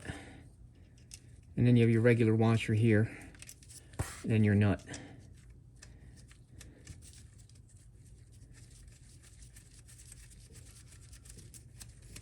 All right, so that's a starter. All right, now we're back on top, so I'm going to take the exhaust header off for the driver's side. Now, my bolts for these headers are 5/16. I don't know offhand or recall what stock size is. It might be 7/16, or it might be something like 10mm. I'll annotate the video, but the headers can be kind of a pain to get to, so I'm going to be using a combination of ratchets and wrenches and extensions and whatnot to try to get to them. I can get to most of them except for the center one. The center one, which is going to be right up in here, is going to be kind of a pain to get to. So I might struggle a little bit with that one, but I think I can get the rest of them off. But before I do so, I'm going to just get the plug wires taken loose and out of my way.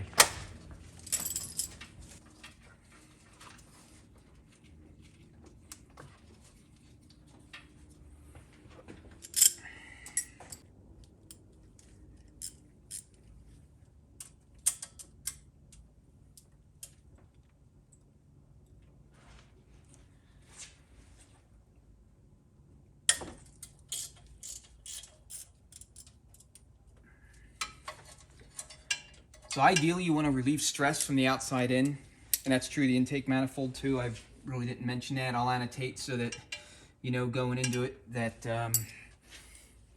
there is a loosening and a tightening sequence when it comes to dealing with that thing. And I mean, I may have followed the loosening sequence to some extent, but I don't, I'll be honest with you, I just completely spaced it.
Here's the rearmost bolt.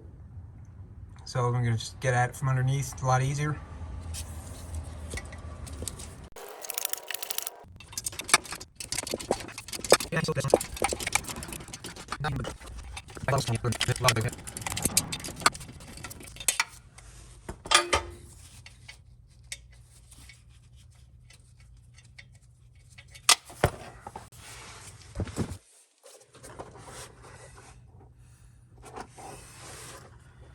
All right, take this opportunity to pull these other plugs, or plug wires. I keep wanting to call the wires plugs for some reason.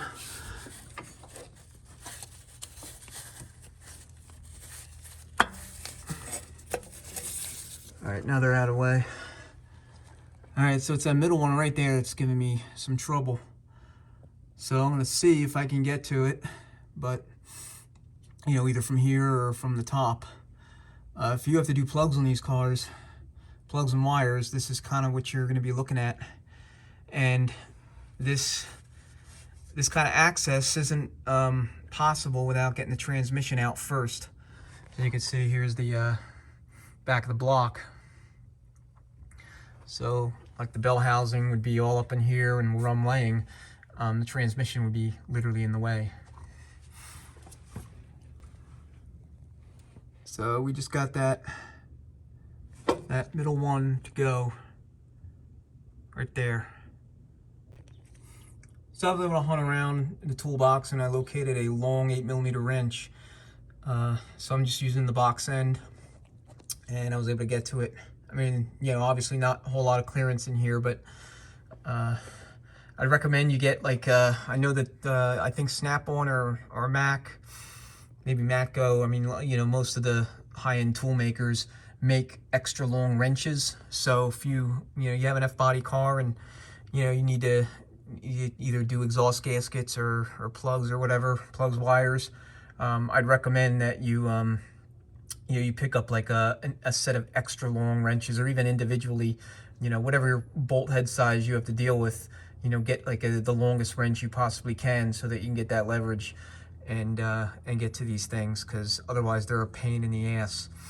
And you know, traditional length wrenches unfortunately don't cut it. All right, let me get this loose and then we'll proceed.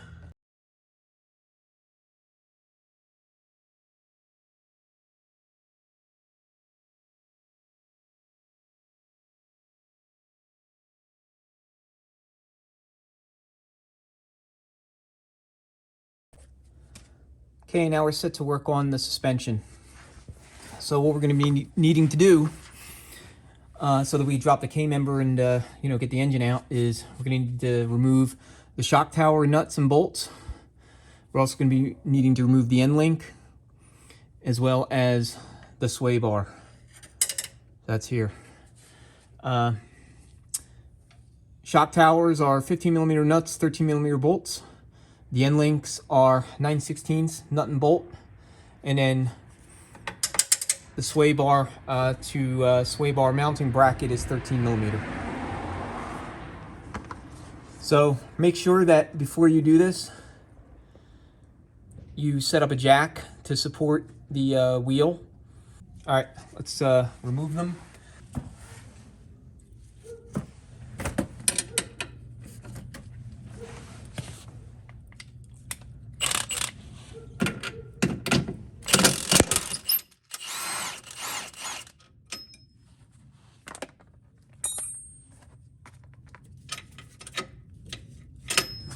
Okay, just make sure that's loose.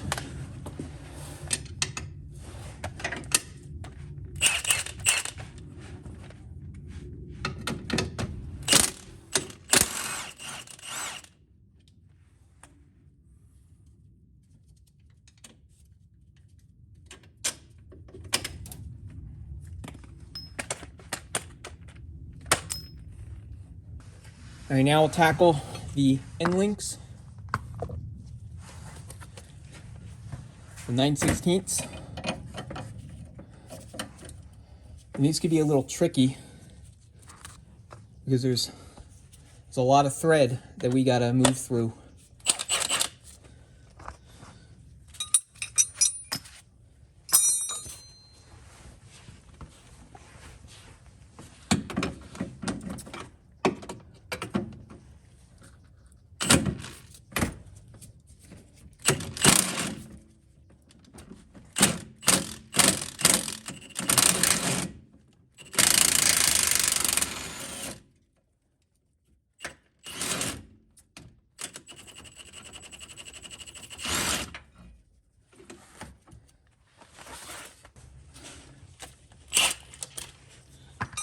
All right, last but not least,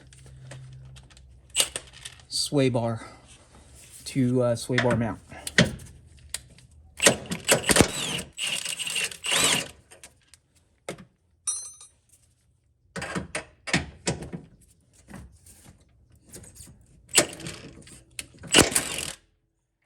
All right.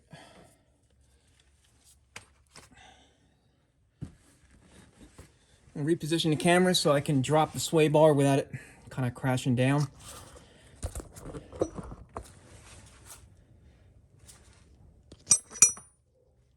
And then I will take out that bolt.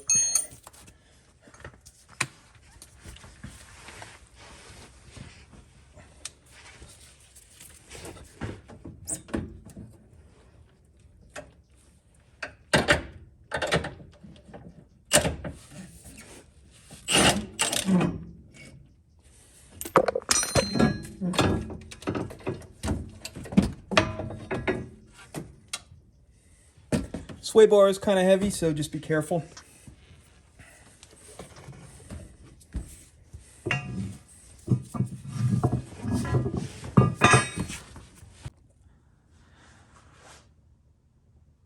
All right, we have the crane set up, ready to go. We'll get it into position over the engine and then hook up the load leveler to it.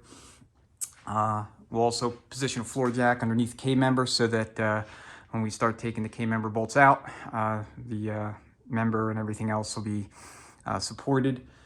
I'm also going to use a alignment system of sorts by replacing each of the front and rear K-member bolts with threaded rods. They're M12 175, and that will allow me to quickly realign the K-member bolt hole locations to the bolts on the frame, and just make put back, you know, a little bit easier, a little bit quicker. All right, let's get to it.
Okay, once you have everything rigged, just take up all the slack so that the crane is bearing the load of the engine. And you'll notice how I have it rigged up. There's, you know, not a lot of length between the bolts and the top of the load leveler or the couplers. Reason being is, you know, I mean, obviously there's a hood here, but there's just simply not a lot of room to maneuver. And that'll hold true even with the K-member out of the way, lowered. So what I used is the intake manifold bolts, just the 4 traditional bolts, along with some end-link washers from a K5 Blazer.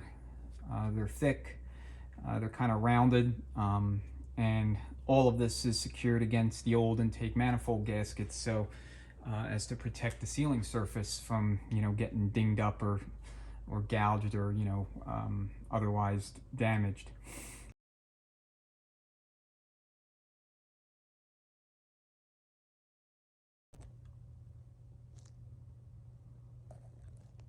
So there's the knock sensor right there. You have your low oil level sensor. And then I know I mentioned earlier I'm going to remove this O2 sensor, so I'm going to take that out, get it out of the way. To remove the knock sensor, all you're going to do is just take it, squeeze both sides, and pull. To remove the low oil level sensor, all you're going to do is pry upward here on the on this cutout on the sensor itself, and then pull, and it'll come right out. Might be a little, you know, stuck on there at first if it hasn't been removed in a while, but you know, pry and pull, and that will get it loose. And then oxygen sensors take a 7/8 inch wrench or an O2 sensor socket, whatever works.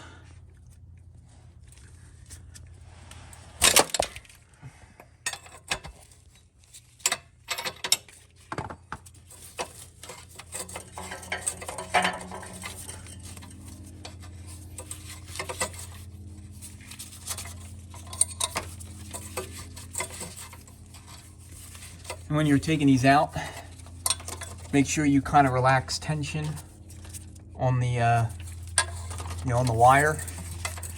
And when you put them back in, you want to pre-wind them so that there's always, you know, they're always kind of free.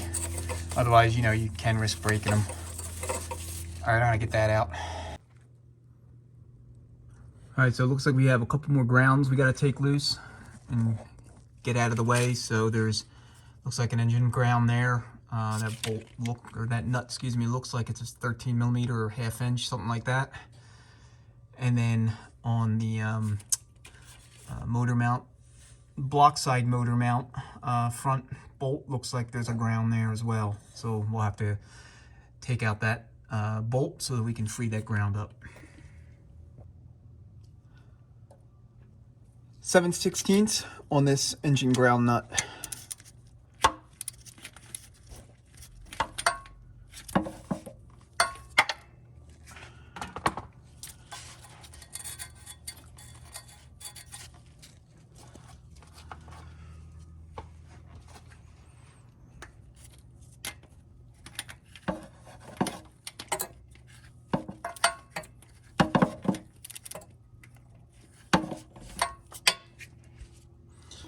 All right.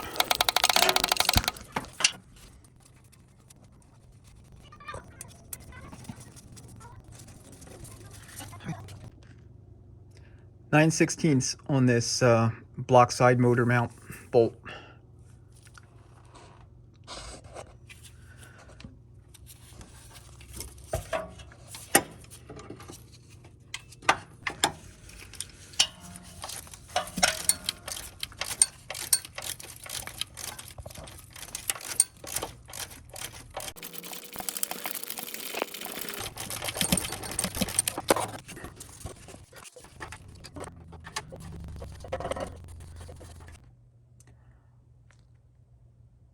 So I decided to leave the bolt that had the ground on the motor mount out, because I'm thinking I now want to, instead of taking the through bolts out, I want to take off the engine block to motor mounts on the engine block side, and kind of leave a smaller footprint overall for the engine. So there's 3 bolts total on each side.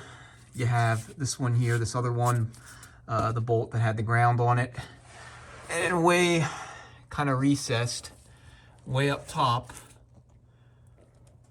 you know, toward the top of the mount, there's a 3rd bolt, and you can kind of see it right there. So I'm gonna get these 2 out, and then we'll get the other side, and then that should free the engine from anything else, you know, on the vehicle.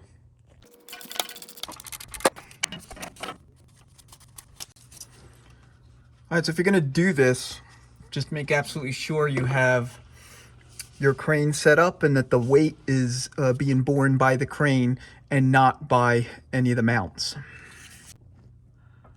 Okay, on the driver's side, there's actually 3 bolts. There's this rear one, and then there's one kind of at the top. It's a triangular shaped mount, and then there's one on the other side. We can get to the other 2 from the top side. So we'll take this loose, get it out, and then we'll take care of the other 2 up top.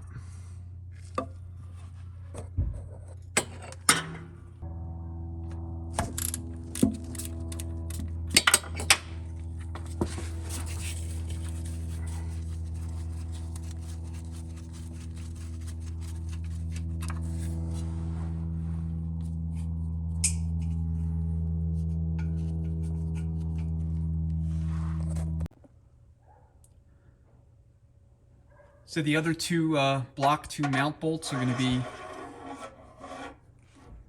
here and right here, and that's the bolt with the white stripe on it. So we're going to get those out, and then at that point the engine should be free. All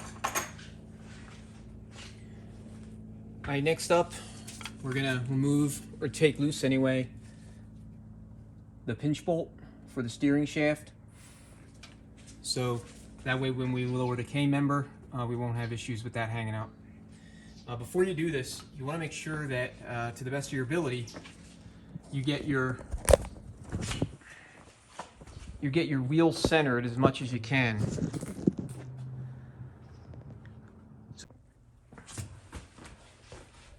And now I'm going to pull off the master cylinder, 2 15mm nuts.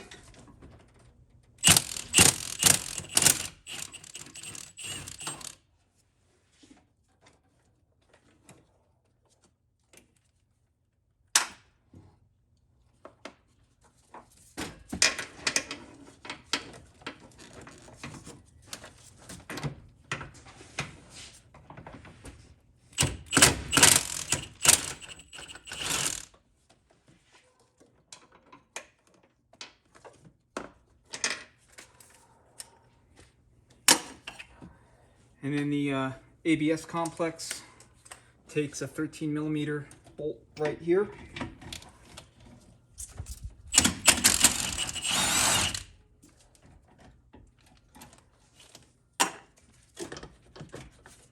And then the whole thing is loose.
let's say we got one more something or other getting caught up in here.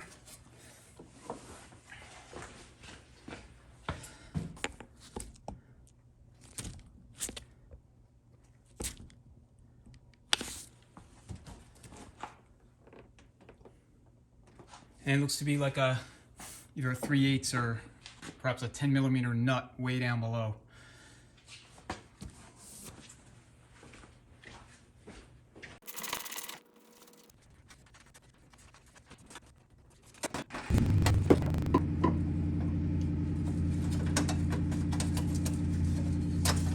Alright, so we got the heat shield, and then we have another nut holding the bracketry in place for the lines.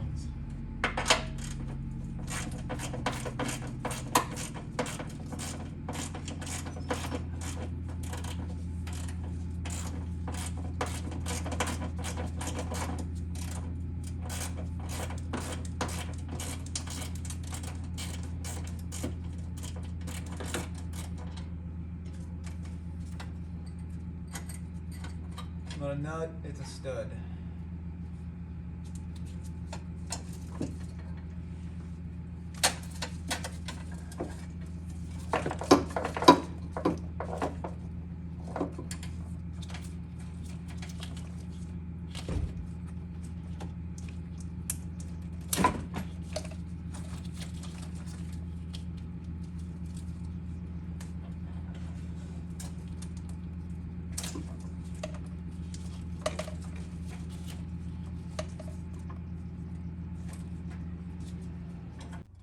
Okay, once the master cylinder is out of the way, you're going to need to take loose all of these bolts here holding the shock tower in place from the top.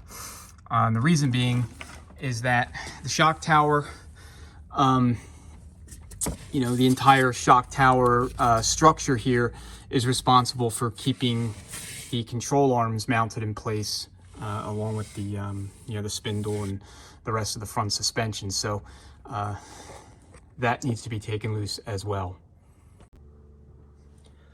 All right, so we got two 15mm nuts, a 13mm bolt, and a Torx 50 bolt. So we'll see how this goes.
All right, so your suspension assembly may come loose, and if it does, just kind of be careful. I mean, it's not gonna come all the way loose, but it might move around on you.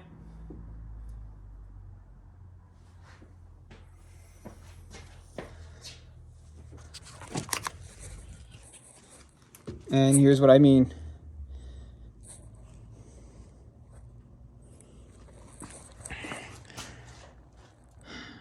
All right, so we have the master cylinder loose. We have the ABS system loose. We disconnected these two pigtails. And then underneath, I also disconnected what I believe to be the either the speed sensors or brake sensors or something along those lines. I'll annotate. You know, once I go together with this editing, but there was some tension on them, so there wasn't a lot of slack, so I wanted to make sure those were free. Okay. All right, so now with the, which would I believe everything disconnected, and I'm gonna go top side again and remove the suspension on the other side, that should be sufficient to drop the K-member as far down as I would like to, so that I can get this engine out of here, and you know, get it on the stand.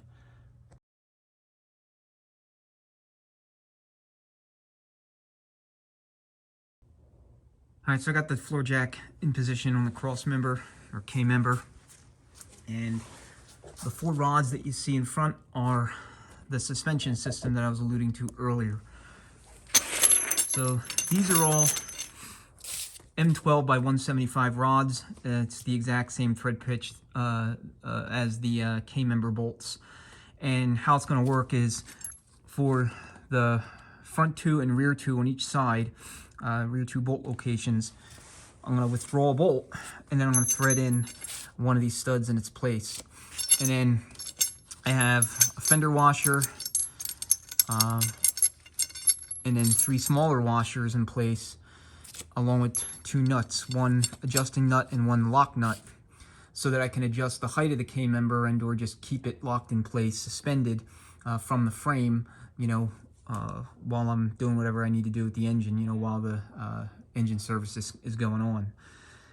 I'm thinking this, you know, this vehicle's probably not going to be back on the road for another month, maybe 2 months. It's going to be toward the longer end of that time frame if when I look at a bearing on one of the mains, if I don't like what I see. And so, you know, that would mean the engine would need to be overhauled. But anyway, that's kind of the logic here.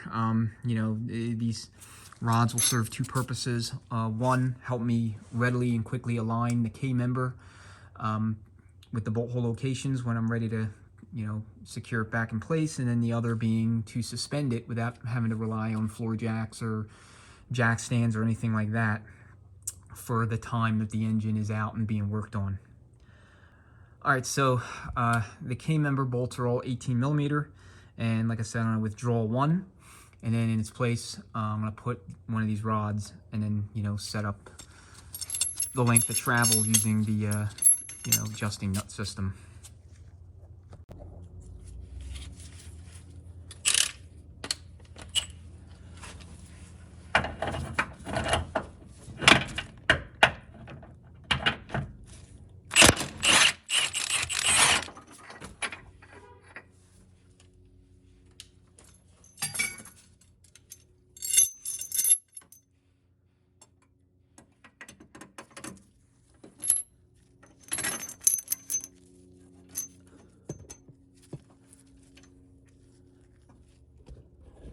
And of course, I stick the camera right in the way.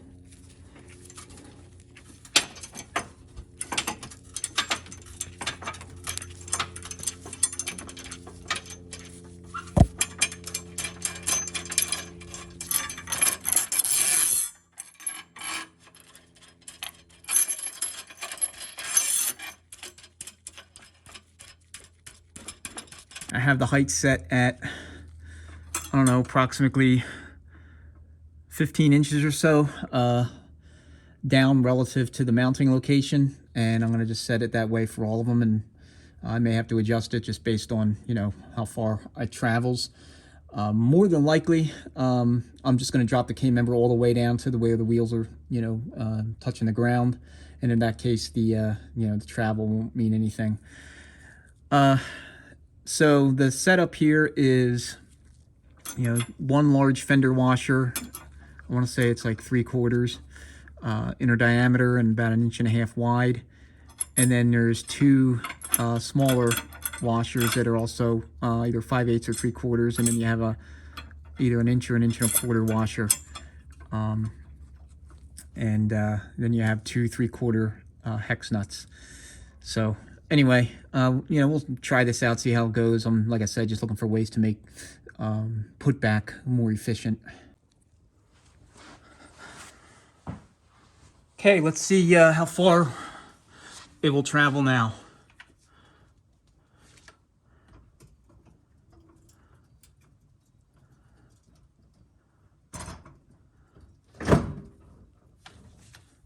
The passenger side wheel is going to hit the left leg of the engine crane. Stand by.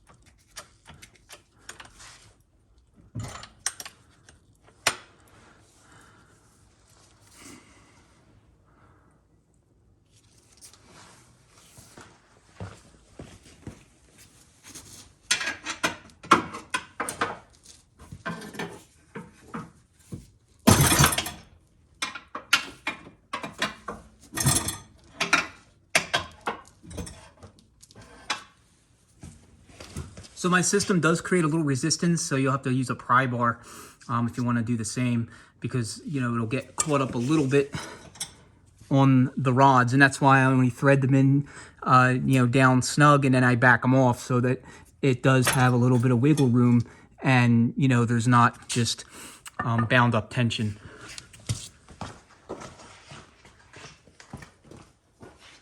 So I'm just going from side to side and prying up against the K-member, against the frame until I feel like it's loose, and then I'll lower the jack once more.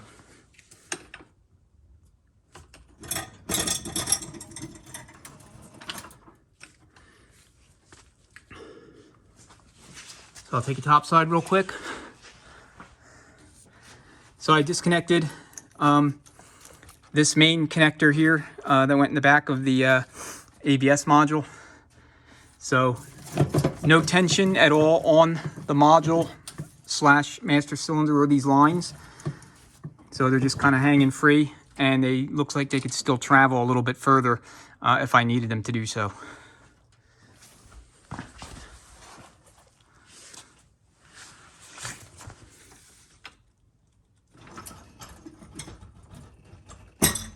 Okay, this should be good.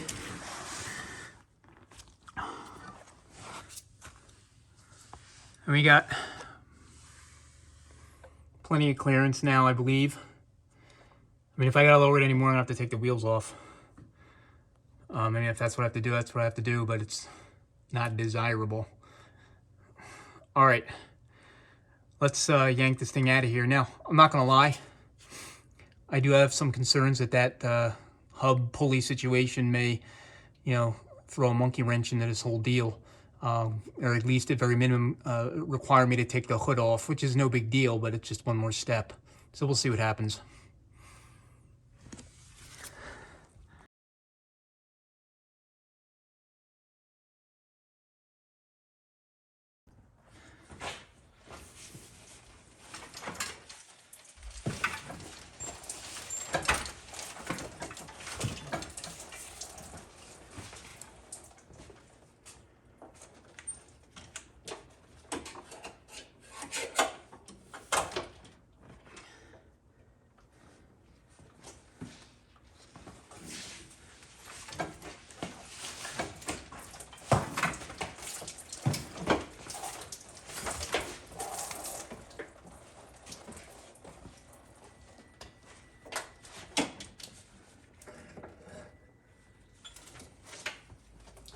Okay, I'm inching it out. It's still 50-50. If I can get it out without taking the hood off. What I'm gonna do is I'm gonna pitch it rearward and see if I can just clear this hood. If not, I'm gonna see if I can take the struts out and then push the hood backward and hold it up with like a rod or something. So let's see what happens.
I'll pull back a little bit more.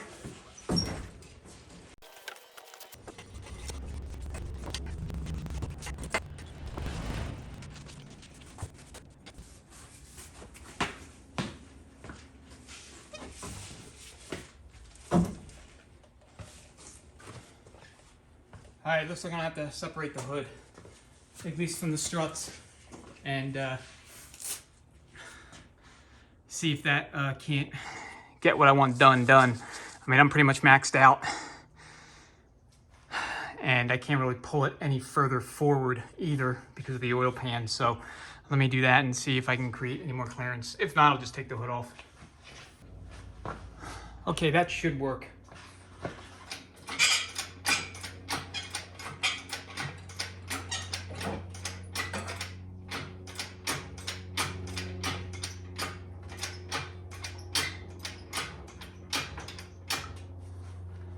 Don't ask me why I didn't do that initially. I mean, that's like taking laziness to a whole new level.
Okay, one LT1 engine out of the vehicle.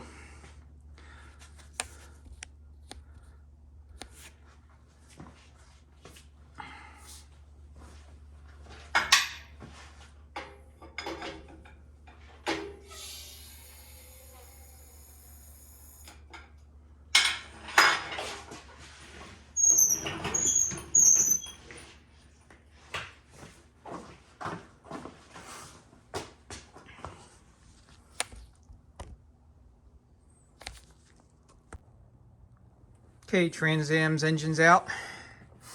I reinstalled the suspension back in place as well as the master cylinder and ABS modules, so it's, you know, just more or less buttoned up and out of the way, and you know, the wheels aren't looking like they're, you know, flopping around all over the place. All right, here's the engine on the stand, looking all nasty and not in a good way.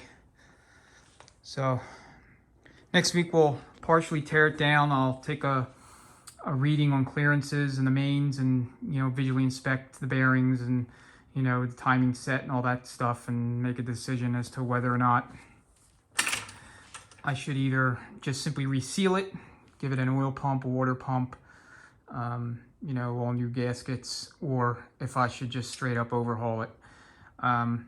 Luckily I got it out without the pulley interfering or causing any problems. You know, I wasn't sure if that that whole deal was gonna be, you know, something that stood in my way getting the engine out. But turns out it made it. So here's the front end accessories. You know, water pump, which is kind of the catalyst for this whole job. It was gushing water all over the place out of that weep hole. As you can see, there's, you know, coolant sprayed all over the smog pump, and there's coolant all sprayed around in the engine bay, coolant all over the opti. I mean, yeah, pretty nasty. All right, got more parts over here. So, pressure plate, clutch disc, flywheel, driveline, and then we got the housing for the slave cylinder, and then all of our bolts for, you know, the various parts you see here on the bench. Here's the transmission. It's also looking pretty nasty, although unlike the engine, I mean, I shouldn't say the engine, both of them actually run just fine, or operate just fine, function just fine, however you want to say it. They're just filthy. With the engine, I'm just less certain as to, you know, what its overall health is looking like, especially internally. You know, if it's about to go or if it's got plenty of life left, you know, we'll have to see. And there's the original T56 that was in this car. It stripped the 5.6 cluster off the main shaft one day when I was driving it in California and had to tow it all the way back. And the root cause of that was a clogged breather, and ultimately moisture built up inside, started displacing everything, you know, metal contact ensued, and then next thing you know, you had splines stripping out. All right, we got some more parts back here, ready to be washed. So cross members, torque arm, bell housing, you know, linkage for the torque arm, motor mount, and then some old hoses. I'm going to replace all those hoses. They've been on this car forever. I'll be honest, I can't remember the last time I actually replaced any of the hoses up front. The only hose I remember replacing was the heater hose assembly, and that was done about 3 months ago or so. And then over on this bench, we have more parts. So we got exhaust bolts, starter, some of the header bolts. I still haven't recovered those two that fell into the K member, so I'll have to fish those out at some point. So we got the you know, little throttle linkage cover screw, and then this is the connector for the sending unit, the coolant temperature sending unit. So we'll obviously have to order a new pigtail. Plug wires, driver's side header with the O2 sensor still installed. All the K-member bolts. I ended up just leaving the middle one out. I know I'd said earlier I was going to put it back in. These are intake manifold bolts, motor mount bolts, pinch bolt for the rack and the intermediate steering shaft, suspension hardware, and old ass bushings. So today is December 23rd. We got Christmas coming up, and then next week we're going to start breaking the engine down and doing some inspection on both it as well as some of the other parts, and I'll kind of walk through what I look for and some of the things that I'm considering when I'm inspecting, you know, each of these, you know, parts, and whether or not I want to put them, you know, back on, or whether I want to replace them. So, and like I said, with the engine, we'll have to evaluate and make a decision on whether or not we want to overhaul it, or if we deem everything seems to be good inside, and, you know, just a good reseal and, you know, replacement of the water pump, oil pump, you know, oil pump drive shaft, things like that are sufficient to, you know, make it all good again. So anyway, thanks so much for watching. I know it was a long video.